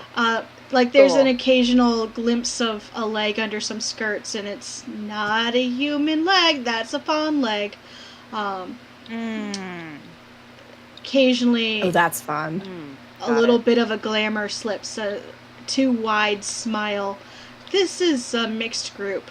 And there's tieflings, there's humans, half elves. It is a wide mix of shapes, sizes, and colors. It is all sorts, and when I say all sorts, I mean all sorts. Just laughing and having a good time. Incredible. Corinne kind of looks back at Aravis and Grim, and she's like, "Are you two going to be okay? If you are left alone?" I said no more parties. Like they're visibly like they're not serious. Like they are performatively aggrieved. Look, do you want to go to hell or not? Yes, when you put it like that, it feels I think I'm in hell already. As it turns out. I mean, just don't make me try to small talk with people, I guess. I'm not.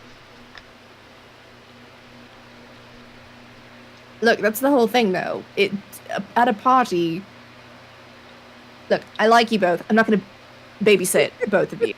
This is not going to be effective. All right, as long as you're all right with that, you can handle yourself.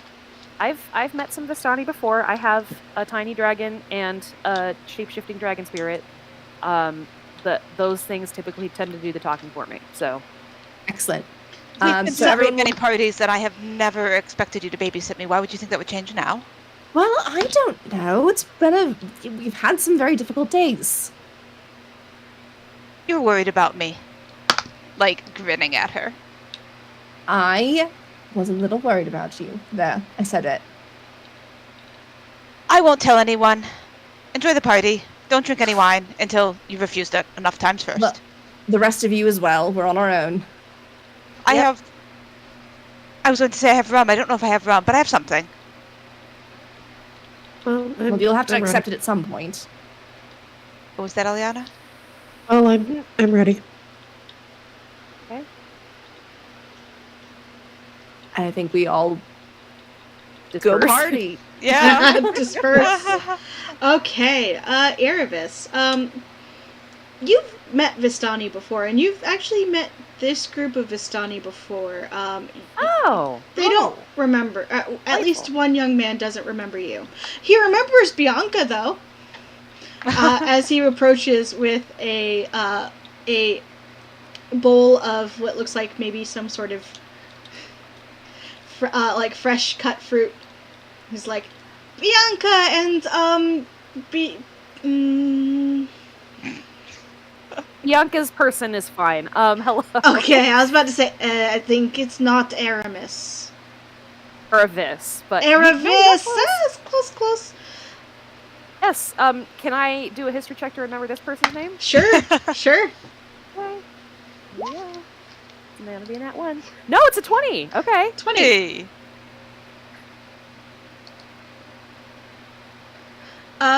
This is Kato. Kato, it's good to see you again. It is good to see you too, my friend. Traveling with more people than last I saw you? Yes. The events of the last month have been a surprise to me, but it's a good surprise. Yeah, these are my friends. We all came here together. Bianca, I am assuming, is just mowing down in the bowl of fruit that she is being offered. 100%. And Aravis is making sure Sable gets some too. And also I have another new friend. This is Sable. Sable, this is Kato. He's a friend of ours. Oh, hello, young man. Sable looks at him and goes, hello, young man. We're still learning common. Kato laughs at that. So say we all. Indeed. How have you been? Good. Traveling. Here, there, and everywhere. Just got back from the Feywild. That's why we have so much fruit and flowers. Just don't ask too many questions about the fruit, and it's delicious. You know what? I trust you all. And we are no strangers to occasionally getting some out of season treats via mysterious means. So I know you all know what you're doing. It's the height of Vistani decadence to have fresh strawberries in the middle of winter. Delightful. Bianca has just discovered strawberries. Bianca's like face full of fresh fruit, like just straight up trying to be the chonky red dragon from the D&D movie. Bianca, you gotta chew what you have in your mouth first before you eat more.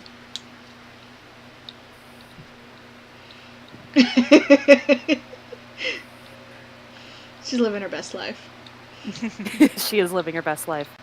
Yeah, so you're all here for the solstice. Why cars, if you don't mind my asking? It's an ancient tradition of about 50 or 60 years old. Okay. Where we come and party. Erebus is just like, sure. Where we come and party at the ruins. Beautiful sight. You can see there's a borealis here. Oh. Okay. On the solstice. We come and view it. Very good for divination magic, card reading, and, fun times. Yeah, well, the solstice is a celebratory time, and this seems like a good place to have that, so that's excellent. Have you had... I see no drink in your hand. Would you like a glass of wine? Not right now. What water would be lovely. Water it is. He will go back to his wagon, emerge with a wooden cup filled with water. Thank you. Thank you very much, my friend. Of course. Come, sit by the fire. Tell me what you have been up to. I would love to, and Erebus will go with him and bring Bianca and her fruit and sable. Okay. And she just starts recounting the events of the last year. She's been on the road. She's met up with a couple of other people from the Dashing Vale every so often, and then just kind of starts telling the story of how she's been in Waterdeep for the last month, off and on. Not going into too much of the detail about the Tiamat stuff, but just saying, like, we fought a green dragon down in Ravenholm, and it seemed to work, so I stayed, and we've been doing a lot of work together since. It's weird that it's only been a month. It is. Okay. Did you get caught up with an old friend? Yeah. Corinne. Can you roll me a vibe? Yes. Roll me a vibe check, because I feel like Corinne would clock this more than maybe others in the group would. Oh, just a D20? D20. You could add your insight if you'd like. Okay, I sure would. This is party insight. This is not like 29. This is not like a group of people who travel together often, all just like throwing down to have a party. This is like this is a family reunion vibe. Like, as you're kind of clocking the party, taking the temperature, getting the kind of seeing what's going on. This has got the feeling of like a lot of people who have known each other for a very long time, but that might not see each other very often. Mm-hmm. Yeah. So this might be a lot of different Vistani camps, all kind of, or a lot of different Vistani groups or families all together. Okay. Is there anyone who looks like they are the patriarch, the matriarch, the head of the family, so to speak? There's definitely like a covered area. Like, my brain keeps wanting to call it an easy up, but it's not what the fuck it is. Yield. Look, the medieval reenactor in me knows that there's a real name for it, but the medieval reenactor in me just calls it a fucking easy up. So, a wall-less tent. A pergola. pergola, something. There's words. I'm bad at them. Congratulations, I'm a writer. And an old lady who's... She doesn't look like she's better than everyone. She's not like looking down like yes, this is my domain. Actually, it's a group of like 4 old ladies. Oh, love them. 4 old ladies. Incredible. They've got like cigars, and are just they are fucking gossiping, and you know they're gossiping. Well, yeah. Obviously. They seem to be playing some sort of card game. Yeah. Okay. Wine is... It's not even wine anymore. Like, there's a bottle of clear liquid centered in the middle of them. Like... So she will approach that tent, and just like, excuse me, I don't mean to interrupt, but I just wanted to congratulate the hosts of this party for what a smashing welcome we've received. A chubby woman with like her kind of salt and pepper hair is kind of pulled back, like in what used to be a very nice like braided bun, and is now starting to like droop a little bit, and curls are starting to escape. Kind of pulls her wrap around her a little bit closer.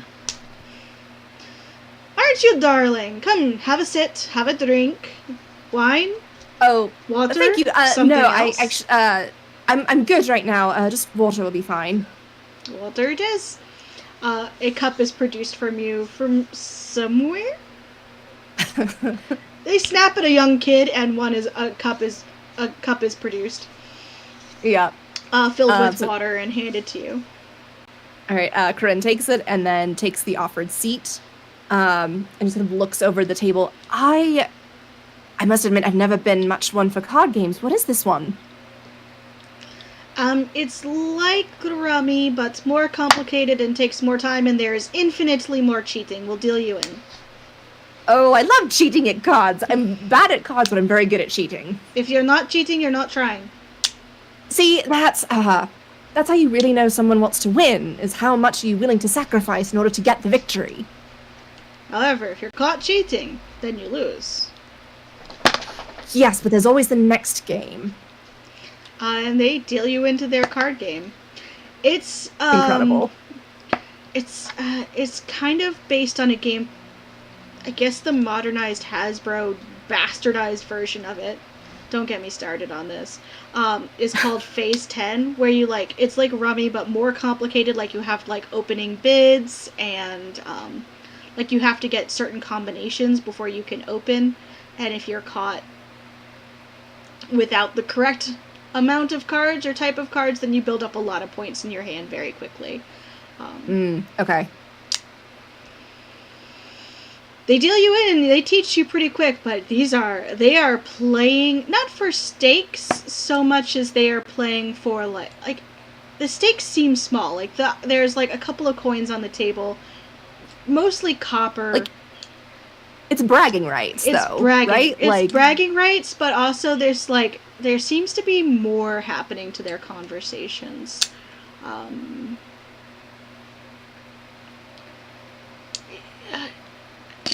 I feel like the vibe for Corinne is she just sat down with a few mob bosses, and she's playing cards with a couple of mob bosses who are discussing like their family politics for the year. Incredible. Corinne spends most of the game listening, but occasionally, like, if something comes up that is more, like, universal experience, like, she will chime in with, oh, Gertrude, absolutely, like, she knows all of them by name by the end of the first hand. Oh, yeah, at least one of them's now named Gertrude. She will let you call her Gertie by the end. Oh, I love that. Okay, so let's name them. There's Gertrude, Gertie, there is... They've all got to be old lady names.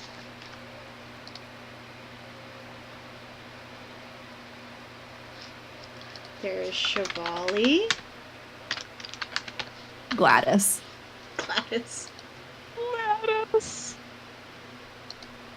No, it's V. Ooh. Oh. Gladys is the cat that one of them inevitably owns. Yeah.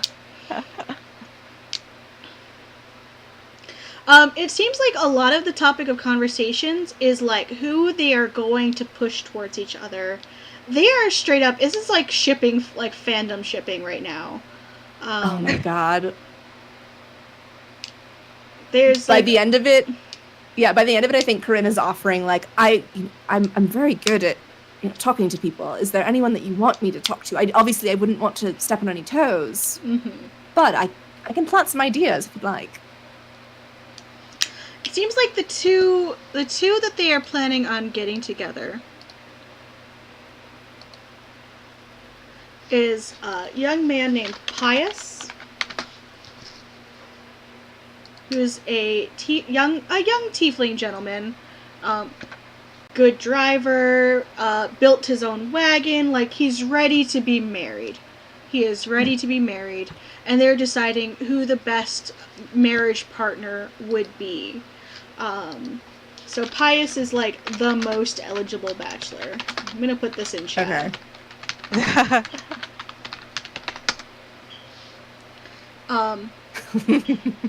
Amazing. And then there's like three that are like three names that keep coming up. Because Pius does not find gender to be relevant when picking a partner. So there's a little bit, and these people seem like super like, oh, that makes things easier. Like, good, you made things less complicated. Practical. More options. Yeah. Thanks for not being picky. Like, yeah. At the end of the day, it's a numbers game. Yeah. So we have a Luca, who is an option. There's a Betty. Me. And there is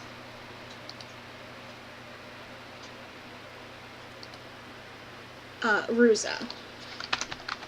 All being kind of tossed around as options.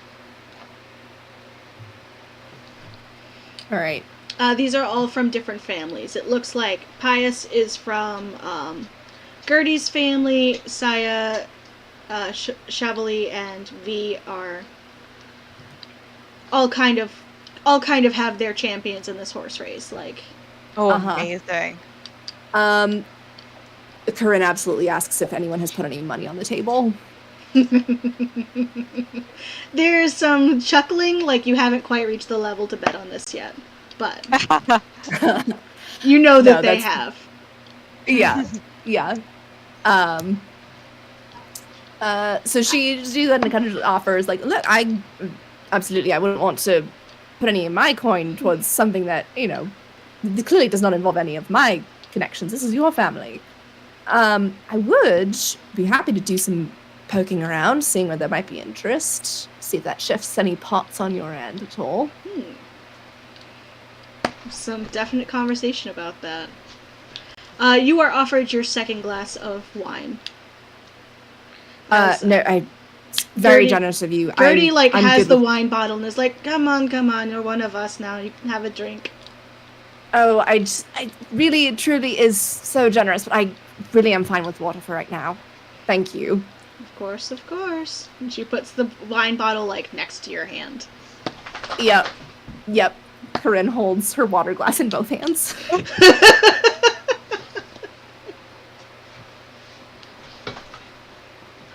Okay.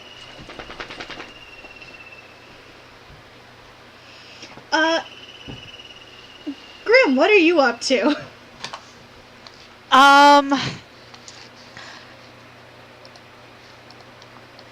So Grim hasn't heard any of this about the Borealis. So that's fine. This sounds like a big raucous party where there's a lot of stuff going on, right? Oh yeah.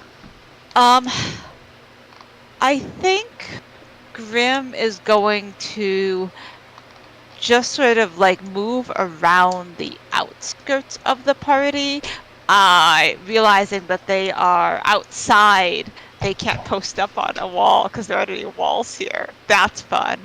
I think, but you said there was music. I think Grim's just gonna sort of go sit, like find a tree to like put their back against and listen, sit down and listen to the music. Okay. They're not engaging with anyone in particular, unless approached, and possibly not even then. They're just trying to find a place where they can sit and not talk to anyone if they have their way, without like looking like they're actively avoiding things. Okay. Two bottles are offered or held out towards you by one of the dancers. One seems to be a capped bottle of water, and one appears to be a capped bottle of wine. Both the small, like, one-serving bottles. Oh, interesting.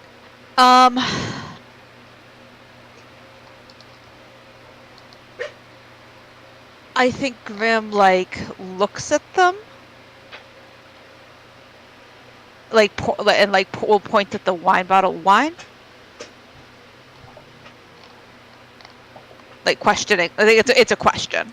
Yeah, of course. And water, the other? Mm-hmm. Is that what that is? I will take the water, please. Thank you very much.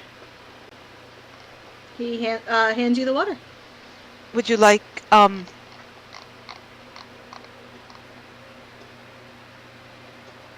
They're gonna stand there for a moment with like the bottle of water in one hand, feeling, and like shrug the haversack off their shoulder, and are going to reach in and take out a bottle of root wheel and offer it to the dancer.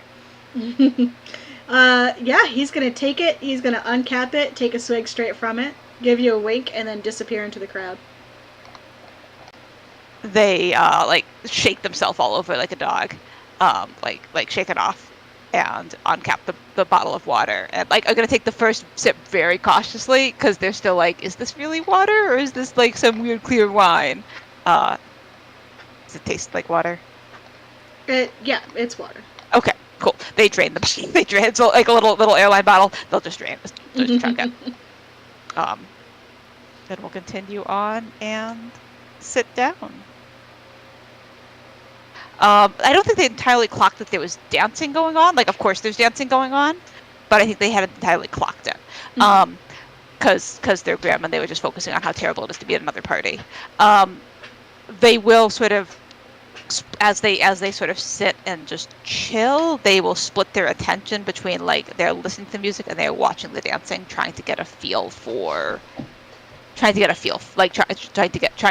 learn, like, without doing it yet. Okay. They are trying to like, their goal is to stand up and tag in at some point and be awesome. Yeah, this is not the sort of dancing that has like specific steps. This is chaos dancing. Oh, interesting. So like, okay, cool. Yeah, they'll just stay by their tree then. Sort of once they ascertain that, they sort of relax back against their tree, and like they're just gonna stay, like, hang out for a little bit. But yeah, they are not as mad about being here as they thought they would be. Yeah, this is not the sort of party, like, as you look around, that this is not the sort of party that there's like a lot of very fancy and very specific rules, except for the one that you kind of secretly know about. Mm-hmm. And is the like aesthetically patched look, is that like a common look here? Yeah, it's a very common look. Yeah, delightful. Like Simca definitely like is probably like a fashionista of the group, but the like put together but mismatching kind of vibe is everyone. And what's the weather like in this area? Are we still in the cold, or are we in like not cold? Okay. It is snowing around you, but it is not cold specifically here. Okay. People are walking around in like half shirts. Like it's warm enough that they are not uncomfortable. Okay. Then as they sort of continue to listen to music and watch the dancing, Grim is also sort of be adjusting their layer situation to show off their own aesthetic patches. Like no oilskin, no like their usual light jacket. So like they are making themselves party ready in because this is actually a party that they are dressed appropriately for at baseline. So yeah, they're settling in. Eliana, what are you up to? Alright, so having clocked that there are some humans who do not appear to be fully human here, I think she's looking for anybody who appears to have draconic features. Okay. Anyone who fits that description around? I mean, there's a couple of dragonborn around. Alright. I think that she will pick them to approach, kind of walk on up and see if they are receptive to anybody joining their group, any gaps in conversation.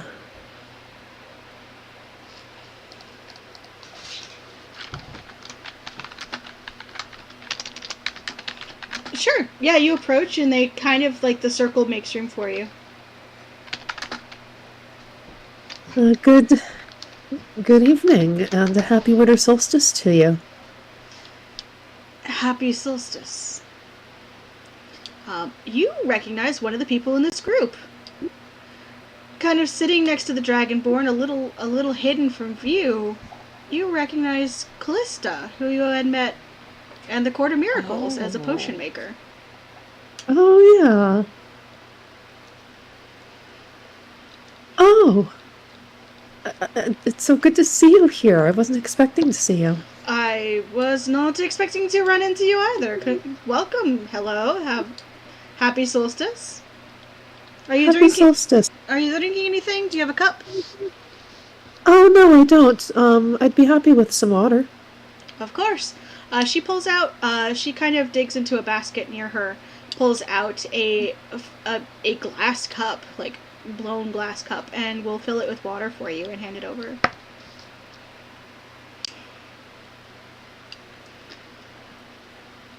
Thank you very much. What brings you here? Oh, it's complicated. And she just grins at you. Eliana grins back. Perhaps another time then. As you look at her, you notice she has 2 different colored eyes. Huh, what are the colors? One is green and one is blue.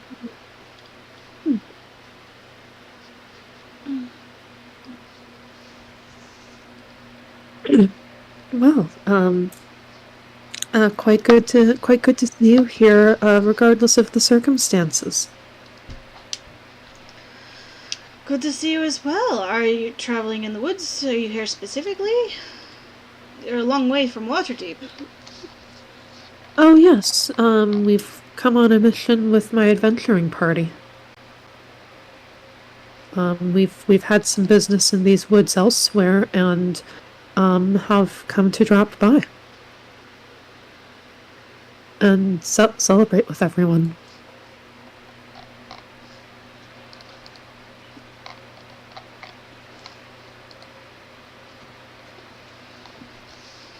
Oh, okay. Well, it's a good place to party. Absolutely. And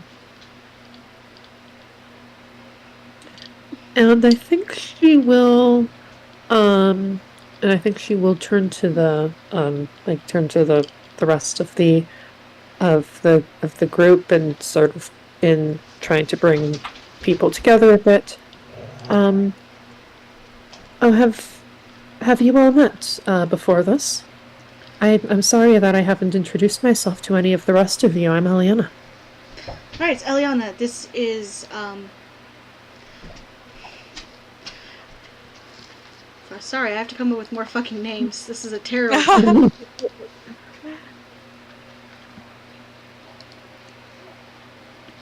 This is Alafar. He's a dragonborn. Alafar is a black dragonborn. He gives you a formal nod.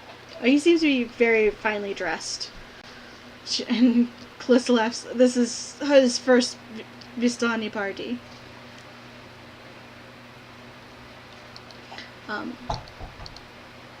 This is my sister-in-law, Melody.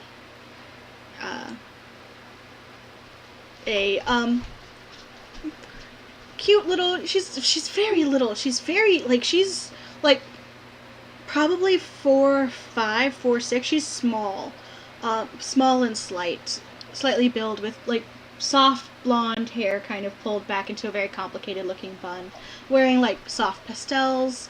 She doesn't look like she fits in very well, but she seems to be having a good time. This is my sister-in-law, Melody. And this is my baby cousin, Avia. And she kind of wraps her arm around someone who you're 100% sure is one of the Vistani. She just blends in.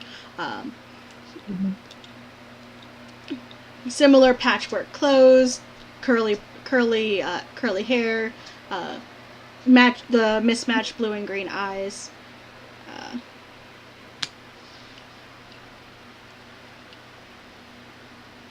Wonderful to meet you, and thank you for your hospitality. Of course. Though I suppose you've come to this, you don't always travel with these caravans either. Pardon me. No, I have a lot of work at home. But a little bit of traveling keeps one sharp. It does, doesn't it? Everyone kind of laughs like she just told a joke.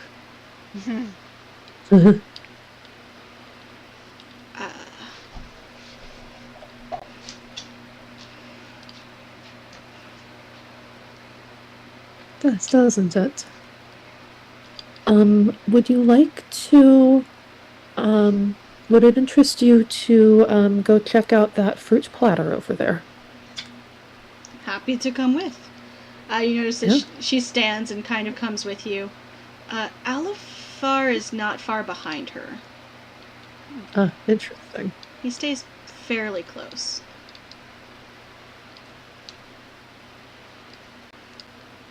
No, I'm never going to pass up the opportunity for some fresh fruits. Are those? I think I see oranges. They certainly are. Yes. Also wine from that we brought. There's grapes, oranges, apples, but they're from here. Just fine. It's fine. Apples from here are fine. And then some rare fruits. She starts going through the fruit platter, picking out. She'll hand you an orange. I will accept the orange and begin to peel it. Okay. Never pass up the chance for. Okay, breaking character. I am sorry. I keep repeating myself. It's okay. Golly. Okay.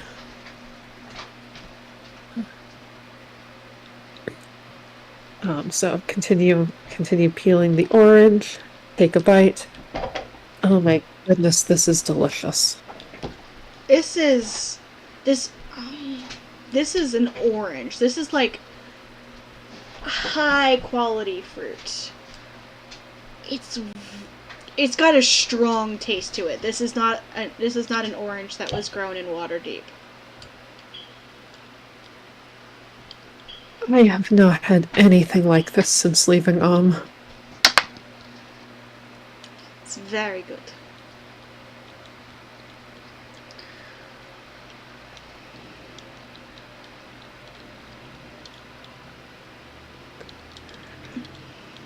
Anything here that you particularly enjoy?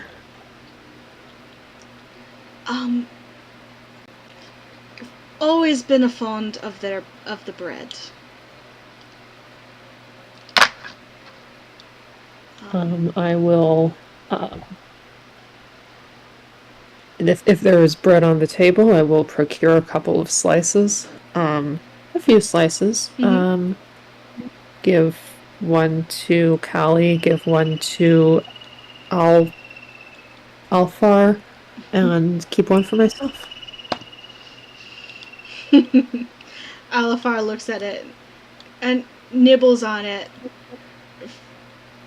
acceptingly, begrudgingly even. Trying to be polite. Trying to, certainly trying to do something. Callie just tears into this bread. She loves bread. She will also pour, like, there's like a pitcher on the table. There's a pitcher on the table, like a blue and white ceramic pitcher that she pours herself some, looks like milk from, and takes a big swig of milk too.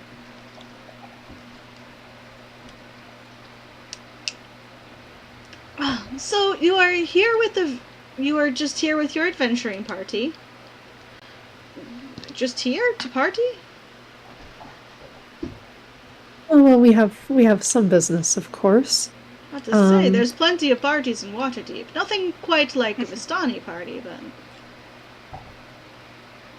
Oh no, the last Waterdhavian party that I went to involved an assassination attempt and a couple of assassination attempts, a cat fight and a kidnapping. I'm hoping for luck with that here.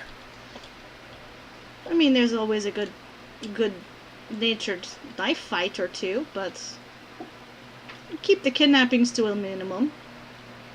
Oh, good-natured knife fight is different. Very few assassinations. That's good to know. Good to know, since this is my first time at a Vistani party.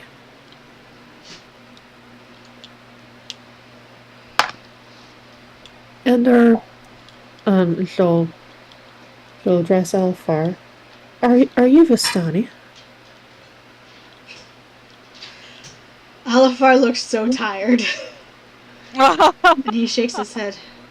No, ma'am. Did the two of you come here together, then? Callie nods. Oh, yes, Alifar is my, protector.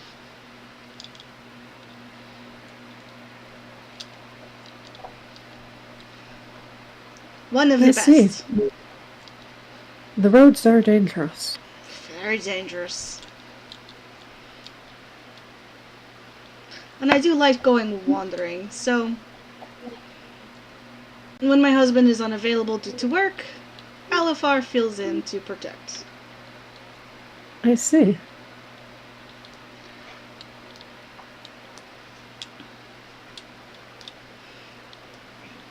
I see. Well, in the meantime, we are interested in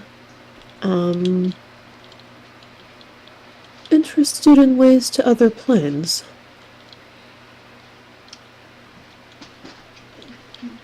We know that this is a place that we can come to in order to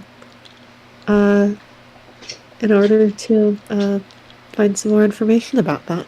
Of course it is. I mean, I'm not an expert in all the planes. I can certainly give you advice on one or two. Oh, which ones? I'm very familiar with the Feywild. Alifar chokes on the bread. Straight up just chokes on the bread. Oh, are you quite alright? I'm fine, man. Fine. I'm going to... Alifar, why don't you get some water?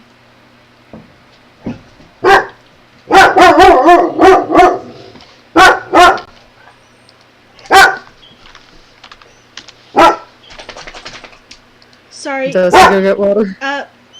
He does go get water. Sorry, brief pause. We've had a batch of frat boys move in across the street. Oh. And it appears they're shooting off fireworks again. Oh, good.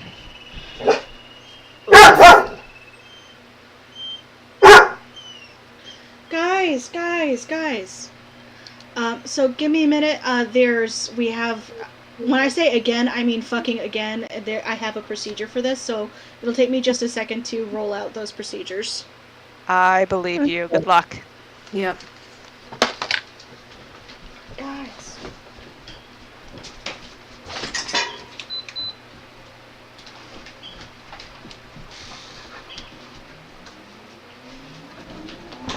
I don't know if the procedure is dog management or if it's yelling at the frat boys.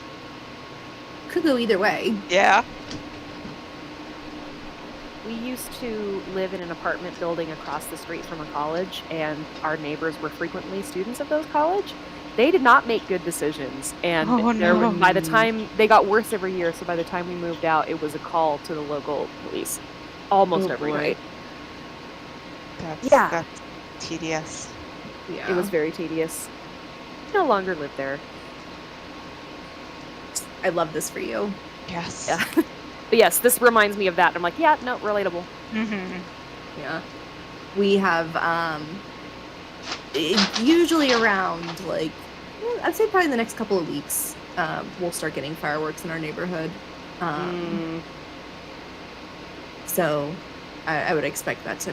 Well, it also I think will depend on the NBA playoffs because the Nuggets are in the finals. So we could get fireworks, the fireworks barrage sooner than later. Okay, I'm Delightful. back. How does Digby feel about fireworks? He's pretty good about them for the most part. Like he'll work a little bit, but he's usually pretty relaxed. And like we try to have stuff going on,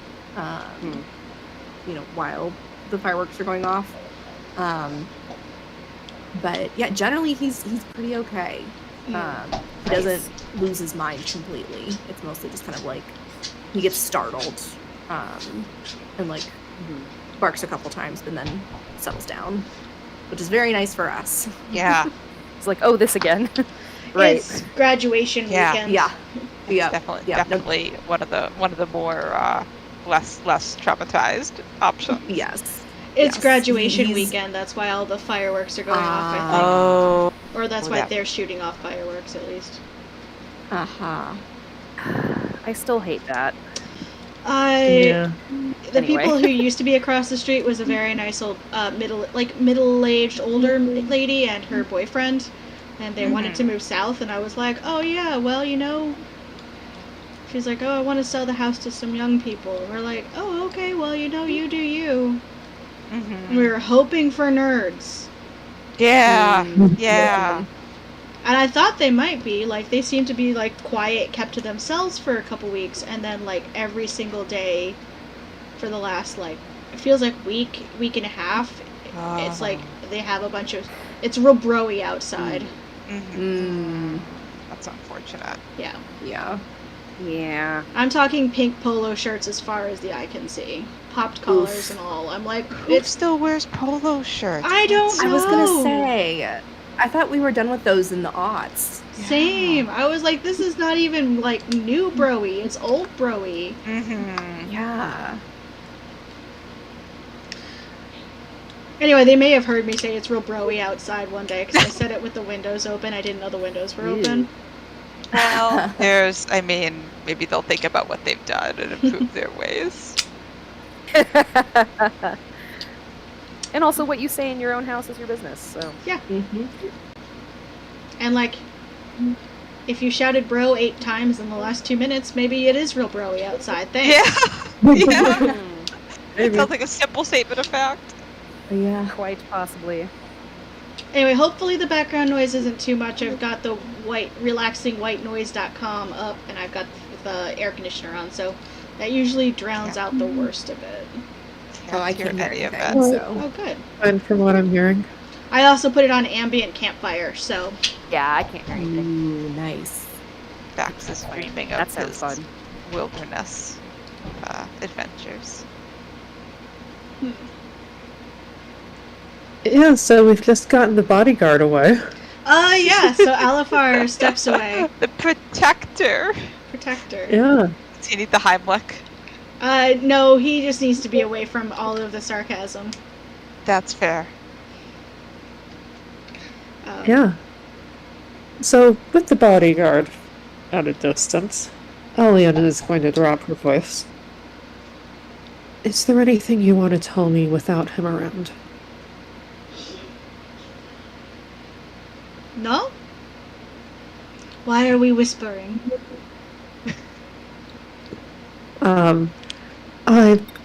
I was just curious. I mean, it is weird to have a bodyguard. I was a general at one point, so, like, hilarious to have a bodyguard. But, you know, those things happen. I suppose they do when you're married to a princeling.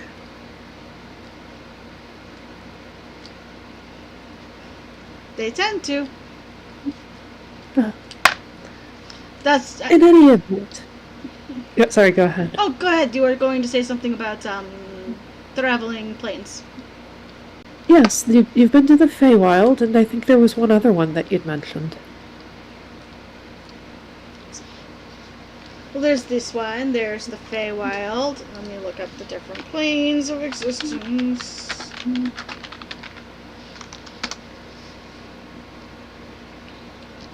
I spent a little bit of time on the Shadowfell.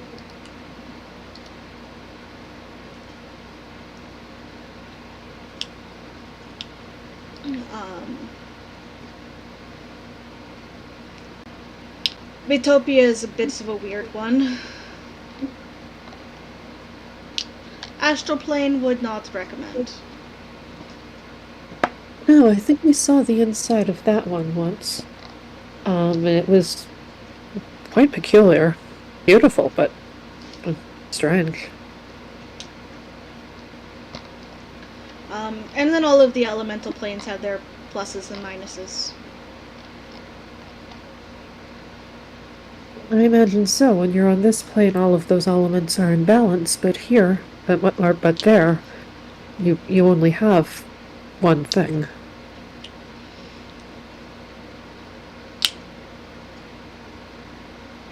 True enough. And of course, there's the outer planes.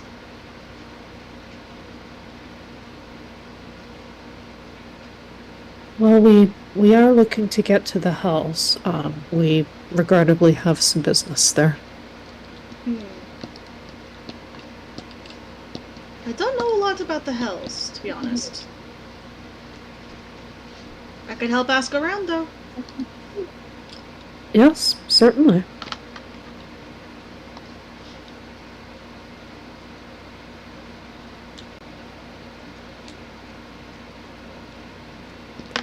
Okay. Corinne! Commence asking around.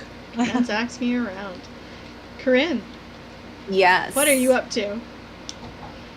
Oh, I'm just doing some nosing around with I'm trying to find Pius to see if he has any preferences on any of these three people, / maybe he has some opinions about the nonas of the commune having some opinions. You do find Pius. He's a tiefling,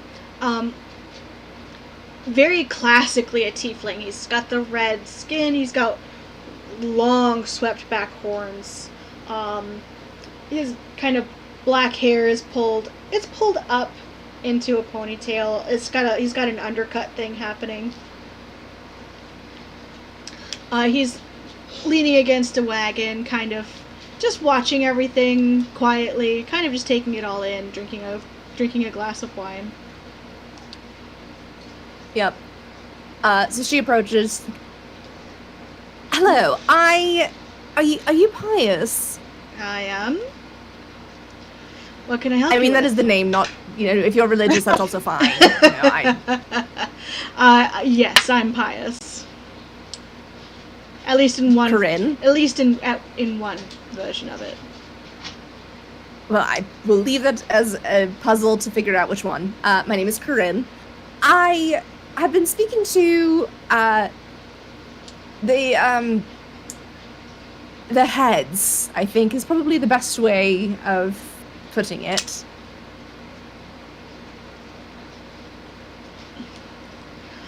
Are you here to marry me too, then? Oh, gods, no. Oh, that's... good. I'm flattered, but no. Same. I was just wondering, what are your thoughts on... obviously I've learned quite a bit from speaking with them. But, you know, there are multiple angles going on here. And also there's a bet going on, which I'm sure you're probably also aware. Very aware of the bets.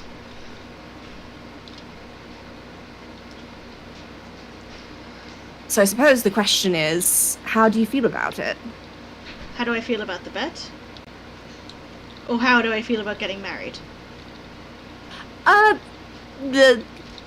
Well, first the one and then the other, I suppose.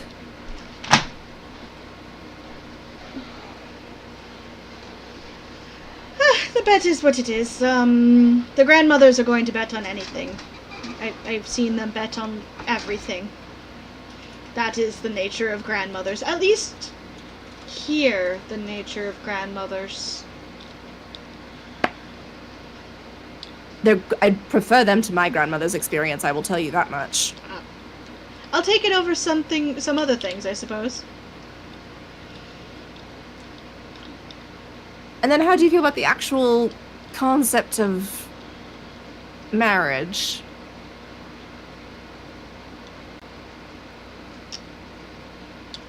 I would like to get married, yes.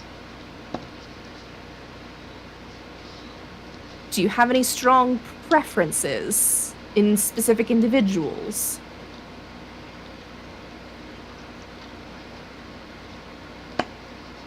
Yes, but she's not on any betting cards. That's good to know. Post up with me? And he kind of motions next to him.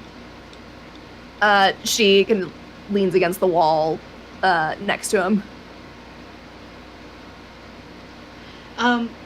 You post up with him, and you kind of get a good view of everyone, but almost directly ahead of you is the group of people that Eliana was talking to.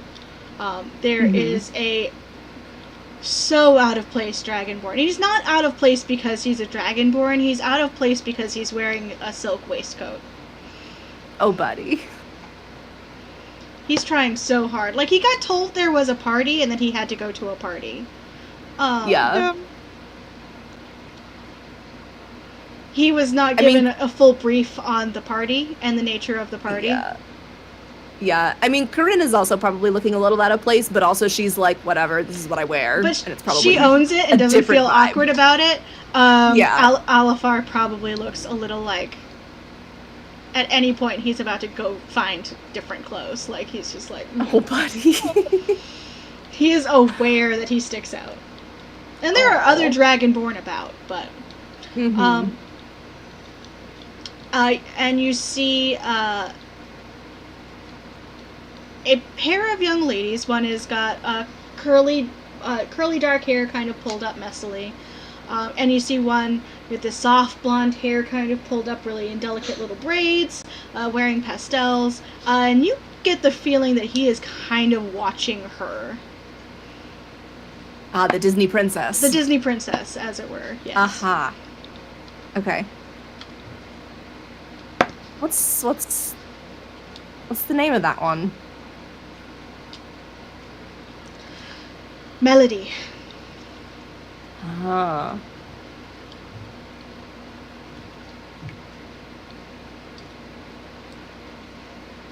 Does she know you? She helped me with chores this morning. She didn't have to. They don't really have to. They're invited guests, of course, but... Oh, my dear boy, I mean, have you had a conversation with her?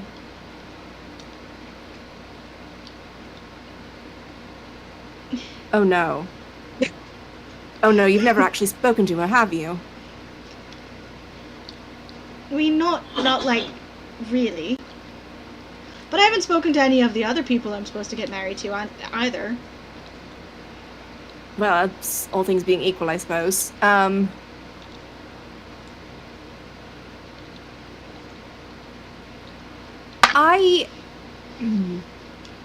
So, just out of curiosity, what is your plan for the rest of the evening? He kind of, like, looks at the glass of wine, looks around, shrugs. Oh my dear. All right. Would you like to ensure that she knows more, perhaps, about you than just your name? You could do that. Well, I mean, you also could do it if you walked up to her and said, "Hello, my name is Pius." I have to say that... Up to her? Or I suppose, you know, if he kind of peeks over into your glass, like.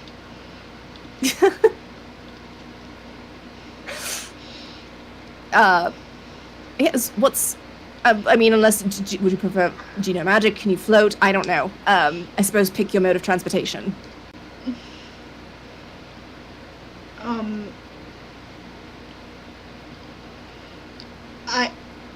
I mean, I usually walk. I suppose. All right. I sort of starting somewhere. I can ride. He motions to the horses. That seems... Well, I don't... There's perhaps a time and place for the horses. I don't know... No, I don't know that the horses are the right mode of transport in a party in a rather confined area. That might cause a bit of... Unless you really want to be noticed by literally everyone. No, I would like the opposite of that. All right. So... Would you like me to go speak to her? Or would you like to go speak to her? One of us is going to go speak to her. But I want you to have that option. You didn't know a red tiefling could blush even more red, but there you go.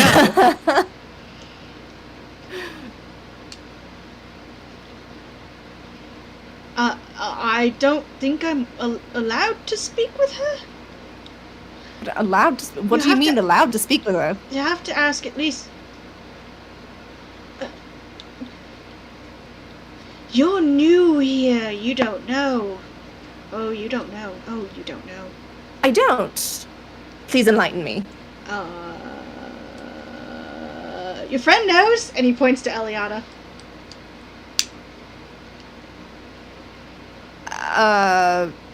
Why can't you tell me?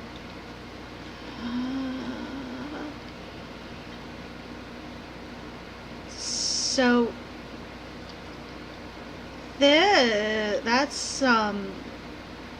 They're really high ranking. Oh. I have a wagon. New here. All right. So you have a wagon. And she has a castle. I have a wagon. Well, lots of castles need wagons. I understand you're talking about a discrepancy in social status. I get that. He's looking at you like...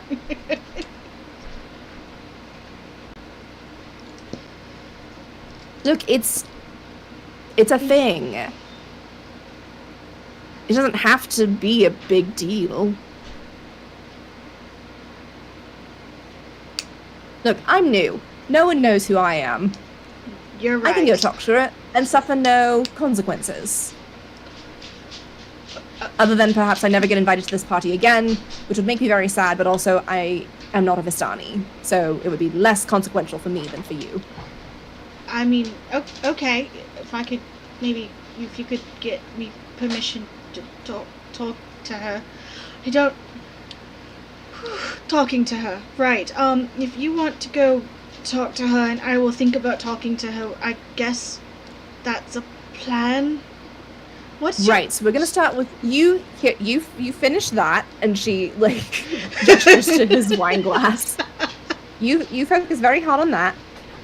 I'm going to go speak to her. I'm going to figure some things out.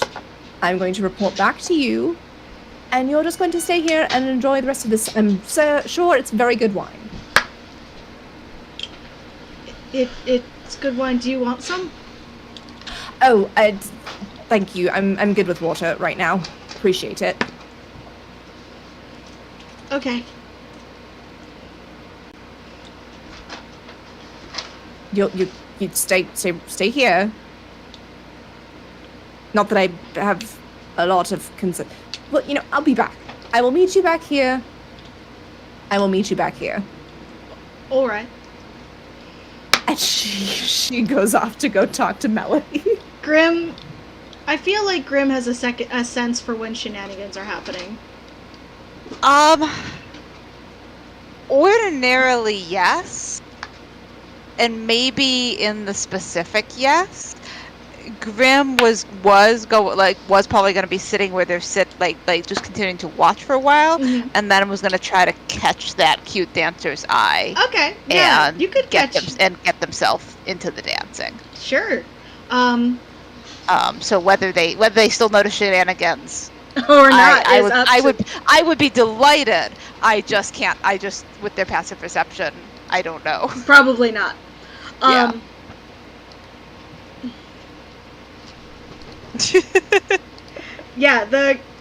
It's easy enough to get an invite to this dance as the cute dancer notices you noticing them, and will just offer you a hand. Delightful. Yep. Grim accepts the hand and tags in. And is mindful of their experiences at some other parties, and will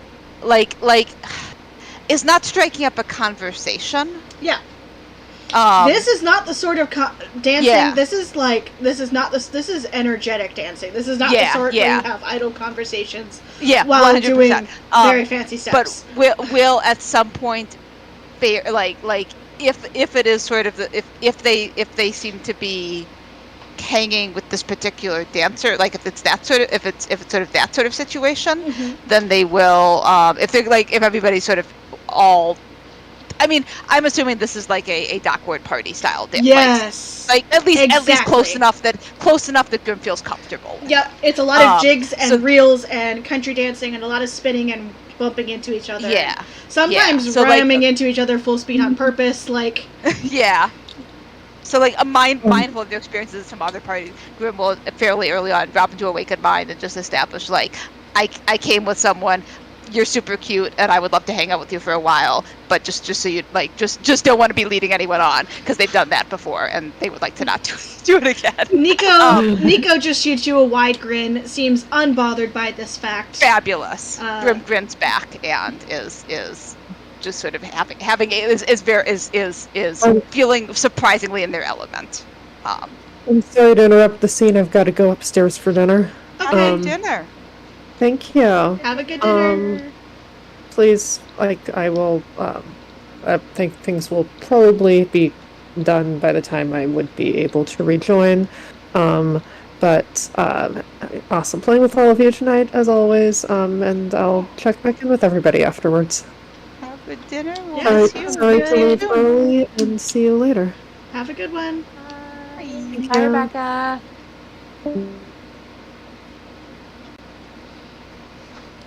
Okay. Erebus. Just dancing. Grim is dancing. Corinne's got a mission. Yep. What are you up to? Other than watching your dragons get very fat and happy at the large table set out with food. It's rotating. People are pulling back dishes at the same time dishes are being brought out. I feel like Bianca has just found an empty, warm trivet in the center. Oh, I love that for her. Yeah.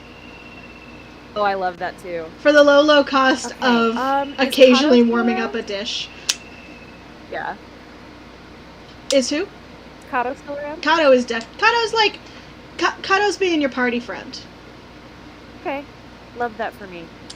So then I am going to, at that point, just we've been having a chat for a little bit, and I'll say to him, so I have a business question, not to get too much into work stuff during a party, because this is a great party. There's plenty of party. We can get into work stuff. All right, sounds good. We have a question. Well, me and my friends. We are looking to travel to the Nine Hells for the purpose of potentially redeeming a couple of souls, and I was just wondering who the best person to talk to about that would be. Probably Gertie. He points to the high table. Oh, okay. Great. She's our pathfinder, our navigator. She does a lot of the tracking and divination magic required. Oh, wow, alright. Yeah, it sounds like she knows quite a lot about it. Great, thank you. I will, how long are you all going to be here? When the solstice is on the 21st? Usually 3-4 days. Okay. So there's plenty of time. Plenty of time. Perfect. Thank you so much. Oh, it's so good to see you.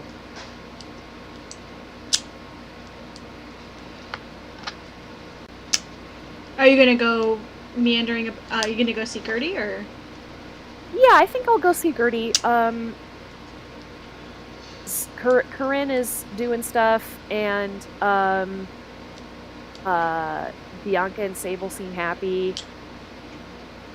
Sable is dancing. I feel like Sable is joined to dancing. Yeah, that checks out.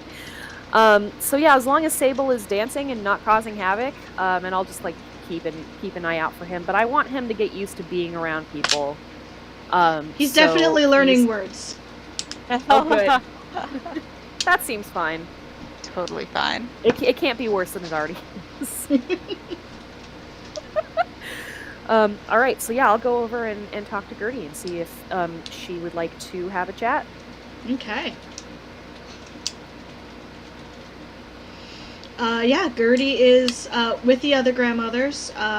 They have noticed Corinne is stepping in for into the bet, and money is being pushed around a table. Like there is a grid drawn out, and money is being pushed around around the grid, which appears to have nothing to do with the card game they are currently playing.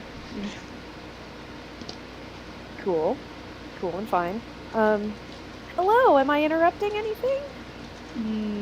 No, nothing to interrupt here. What can I help you with? Oh yes, sorry. My name is Erevis. Thank you so much for welcoming us to this excellent party. Yeah, I had some questions. I probably am not the best person to talk with about this, but I was wondering if you would be willing to chat with my friends and I, who we have some questions about the Nine Hells, and we're interested in redeeming some souls, and they have more details about it, but I was just wondering if you would have some time in the next couple of days to chat with us. Big smile. There's time for everything. It'll have to wait for evening, though. Of course. When the sky lights up, that is the best time for asking such questions. Okay. Does that mean fireworks? No. Though if you the Borealis! No, of course. Yes. Sorry. It's been a long few days. My brain's a little slow, but yeah, of course. Do you need about the Borealis. Place to rest? No. I'm good.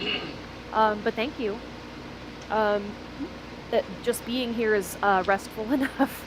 After the last few days. Cheers to that. Would you like a glass of wine? How many refusals am I up to? Just the one? That's for you to track. Okay. I think it is just the one. No, thank you. I am happy with water for now, but I appreciate your hospitality. All right. Water it is. Okay.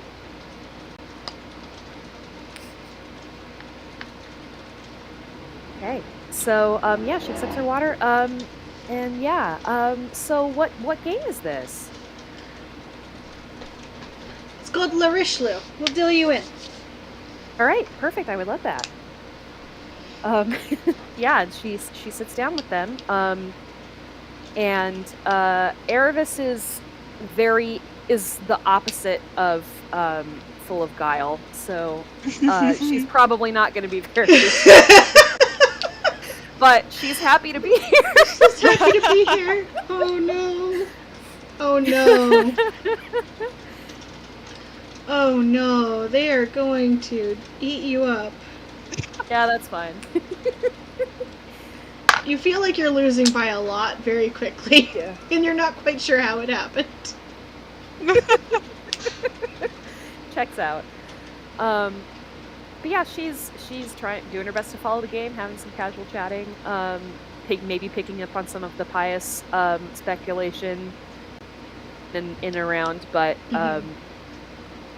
no context, does not ask. Sees Corinne doing the Corinne thing though. All right, let's pick up with Corinne then. Okay. Doing a Corinne thing. Corinne doing a Corinne thing. And Corinne can now accept a glass of wine if it's offered to her. Can. So she will head over to Melody. Mm-hmm. I really have to say, I am really envious of someone who can pull off pastels the way that you can. Oh, thank you. You're so nice. Do you want a drink? That's what. Yes. Would you like a drink? You know, I would love one. Right. That's a wooden cup. That won't do. One moment. And she goes into like a basket that's like kind of in their group and pulls out like this beautiful crystal goblet and pours you out a cup of what looks like a red wine. Amazing. Corinne accepts graciously and does the ritual of like the swirl and the sip and the approving sounds and all that stuff. You don't have to fake approving sounds. Oh, I did not think I would. Yeah, this wine is like, I mean, you are obviously biased towards your family wine, but this is a close second. Like, this is quality. And not just quality like, this costs $800 a bottle quality, but like, this is actually fucking good wine. Yeah, but like the flavor nuances and all that kind of stuff. But maybe a bit stronger than you're used to. Oh, good to know. Should be fun. She takes a sip. Oh, God, that's really good. Oh, did your family make this? In a way, yes. Kind of, sort of. Yes. It's spectacular. And I say that as someone who I consider myself a bit of a connoisseur. Oh, good. This is some of the best wine that I've ever had. I know some,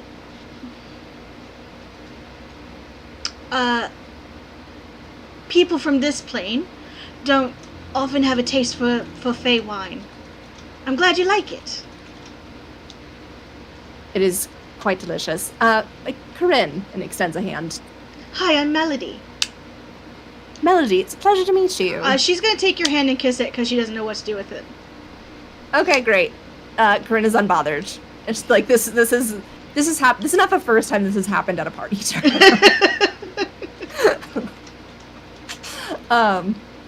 It's like, oh, that's lovely to meet you. Are you generally a Fey traveler?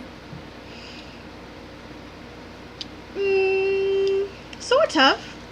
This is my first time here. My sister-in-law brought me, and she points to the young woman who had just been talking to Eliana, and is now asking. Seems to be doing the rounds of the party. Okay. Oh, very nice. So it's your first time then? Yes. I came with Callie. Oh, right. Her family does a lot of this. Mine doesn't so much. Oh, I see. It's actually my first time too. I can't say that I'm. Oh, it doesn't seem like your first time. Oh well, it's not my first party that I've ever been to, but it is my first of this particular one.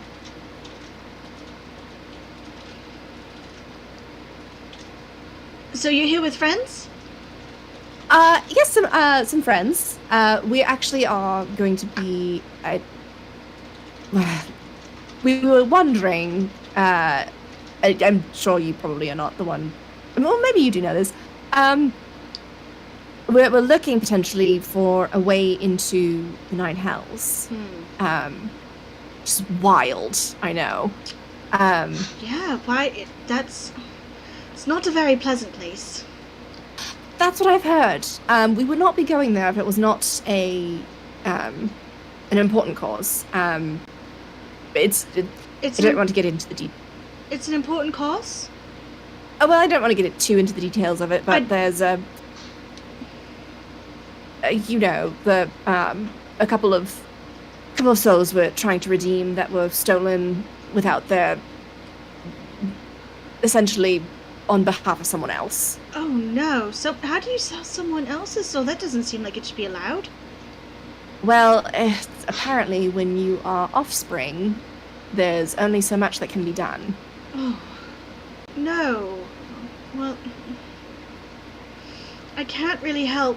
I do wish I could, and she is going to pluck a flower out of like the flower crown she's wearing and hand it to you.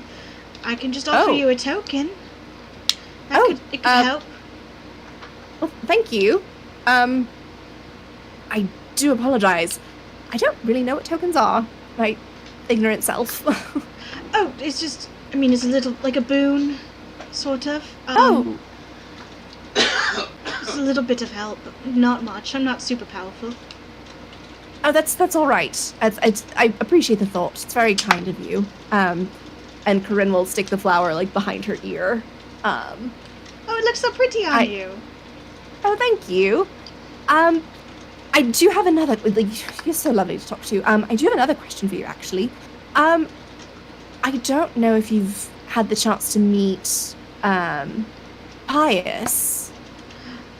He's very name that you're familiar with. He's very handsome, isn't he? He is. I was actually speaking to him, and he'd very much like the opportunity to speak with you, if that would be all right. Of course. I mean, Arafol will follow me around, but that's okay. If I would love to talk to him. We did chores this morning. He did mention that. Yes, well, I will let him know. He's very sweet, from what I've gathered. And I'm sure you'll have much to discuss between the two of you. I could go with you. Oh, that would be lovely. I can introduce you directly. Well, I'm sure you know him, but at least the exchange of formalities of, oh, well, I'm sure, oh, well, I'll just leave you two. Anyway. Oh, I know all about formalities. Oh, yes. Right, well, if you are ready, you'll just come along. Okay. And she'll follow you. Trailed about 5 steps behind. Mm-hmm. Yep. So Corinne will make her way back to Pius. Pius looks confused as you approach. Yep. She will do the introduction formalities and then just like the talk of like, oh, you know each other. Well, I'll leave you to it, and then we'll be on her merry way. Sure.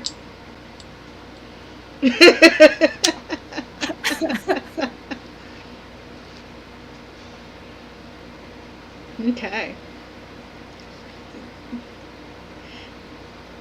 There is a few minutes of awkward conversation before Melody appears to just take his hand and pull him to dancing. I love that for them.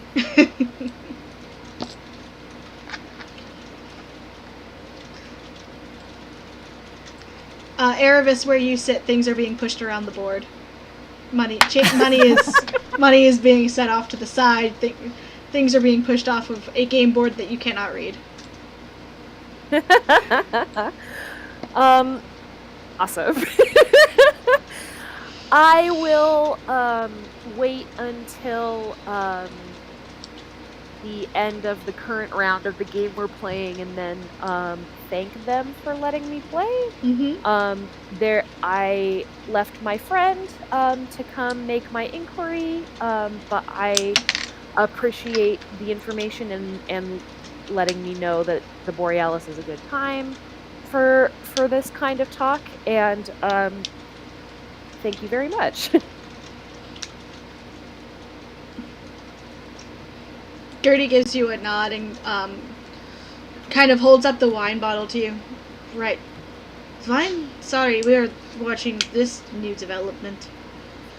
No, it's all good. I'm still gonna wait a little longer for wine, but I very much appreciate you checking that. Fair enough. All right. And she lifts her water glass and makes her way over to find Corinne or Grim to give the update on what she has learned.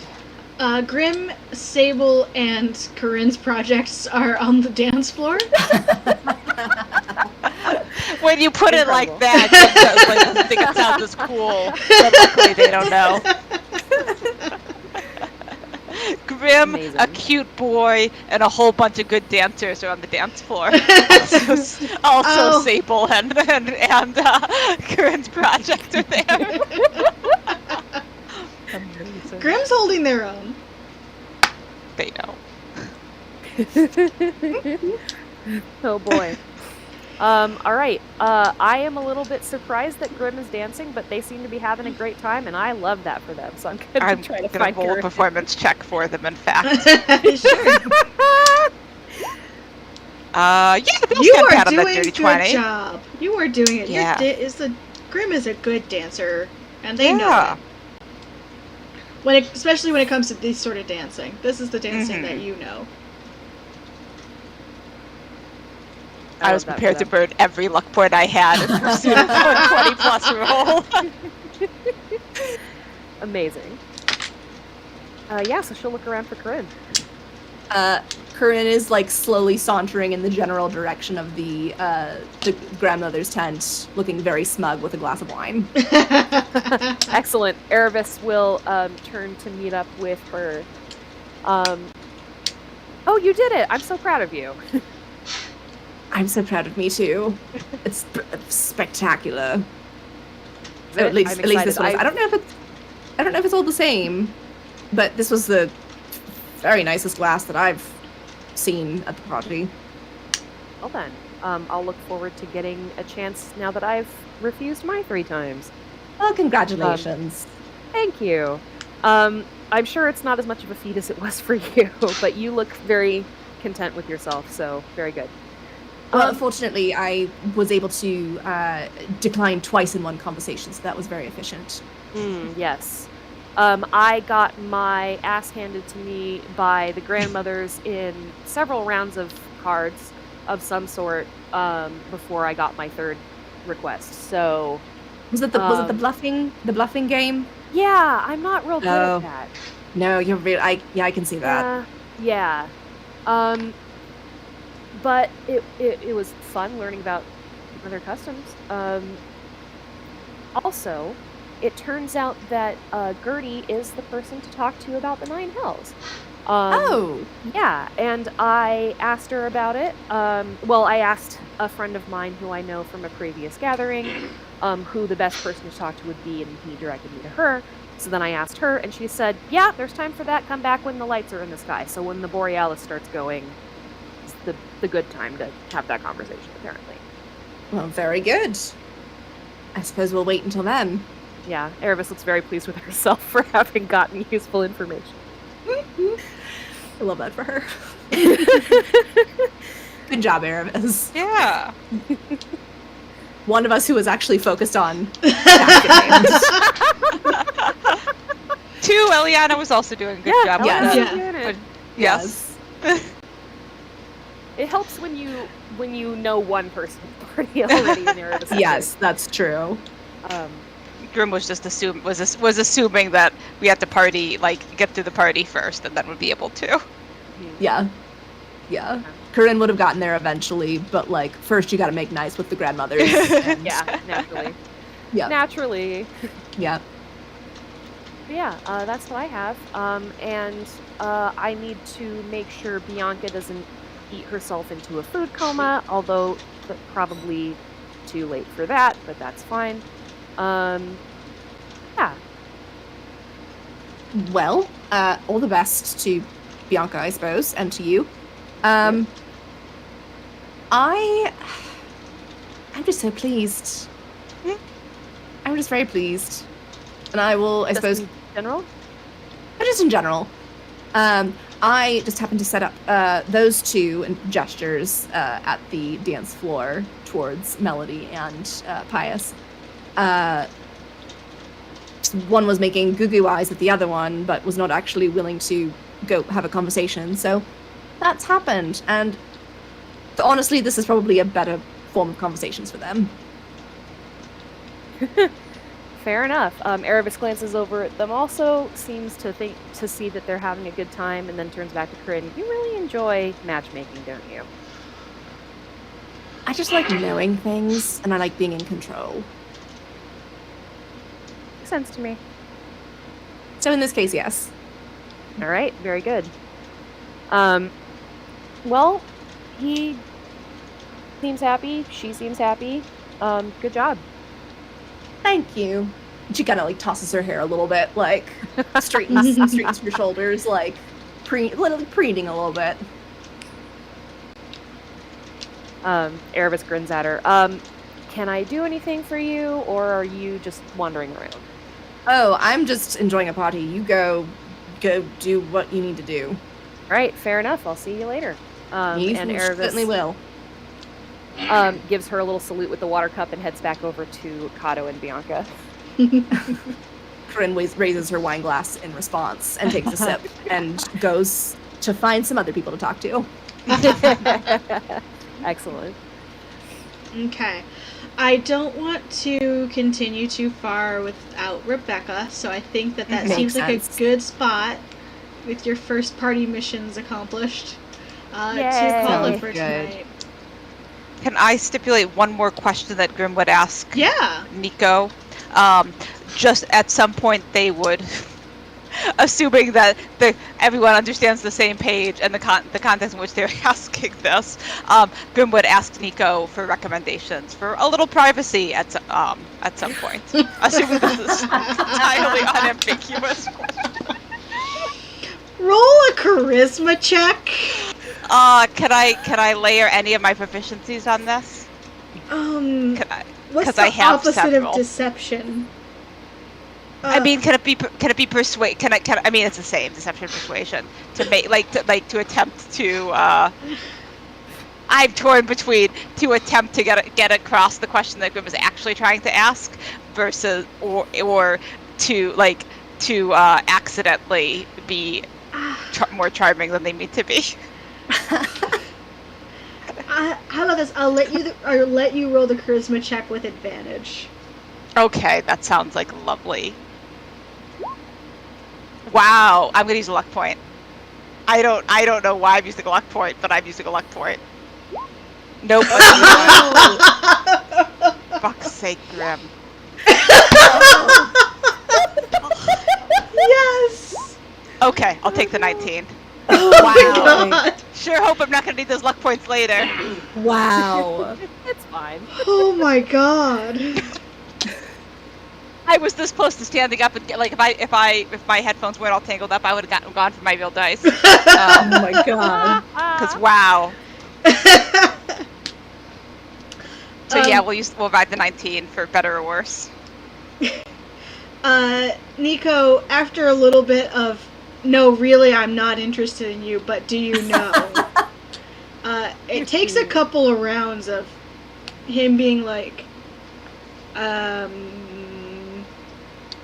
And to be very clear, having stipulated this very early on, oh yeah, there would not have been a lot of space, a lot of physical distance in the interim. Yeah, he's the mixed messaging. He's got the feeling this is real. Yeah, he's got the feeling like, oh, maybe they changed their mind. No, they didn't. Okay, maybe this is maybe this is like a 3-person. No, it's not a 3-person. Okay. After that, after a lot of like hedging and a lot more communication than Grim is probably used to, there are rooms. Oh, go ahead. Yeah, I think this, like, once there is actual communication, like, Grim continues to handle it badly in the way that Grim is badly talking about people, but is still like this is also within Grim's, like, not comfort zone exactly, but this is familiar to him. He will let you know that there are rooms in the ruin that are set upable. Like, you just have to go claim one. Once you claim it, it's yours, but... Delightful. Like, it's a DIY hotel sort of situation. They thank him very sincerely and carry on with dancing. It's fine. For Nico. What a confusing dance. It's fine. Corinne doesn't know, but she would go looking for individuals who are like, hey, you like Nico? If she sees any of this, she's more than welcome to. She absolutely does not. If Grim sees her, they would suggest it, but with their passive, probably not. They're a little busy right now. Yeah. So it's fine. Corinne's too busy preening. Incredible. Love that. That's all. I love that so much. Thank you, Heather. This was a delightful Yes. I am enjoying this party very much. Oh, good. Yes, for sure. I was a little worried. I was like, oh, they just had a party, but it's the Vistani. It's a different kind of party. It's a different party. Like murder and intrigue. I mean, we don't know. There might be murder. The assassinations are at a minimum. Well, we can't assassinate anyone until Rebecca gets back. It's true. This is a good time, and I'm glad for Corinne's sake that she didn't have to wait, that she got to come to a party instead of a vacant campsite. That I love for all of us for various reasons. Do some stuff for a couple of days, and it was fine when we got back.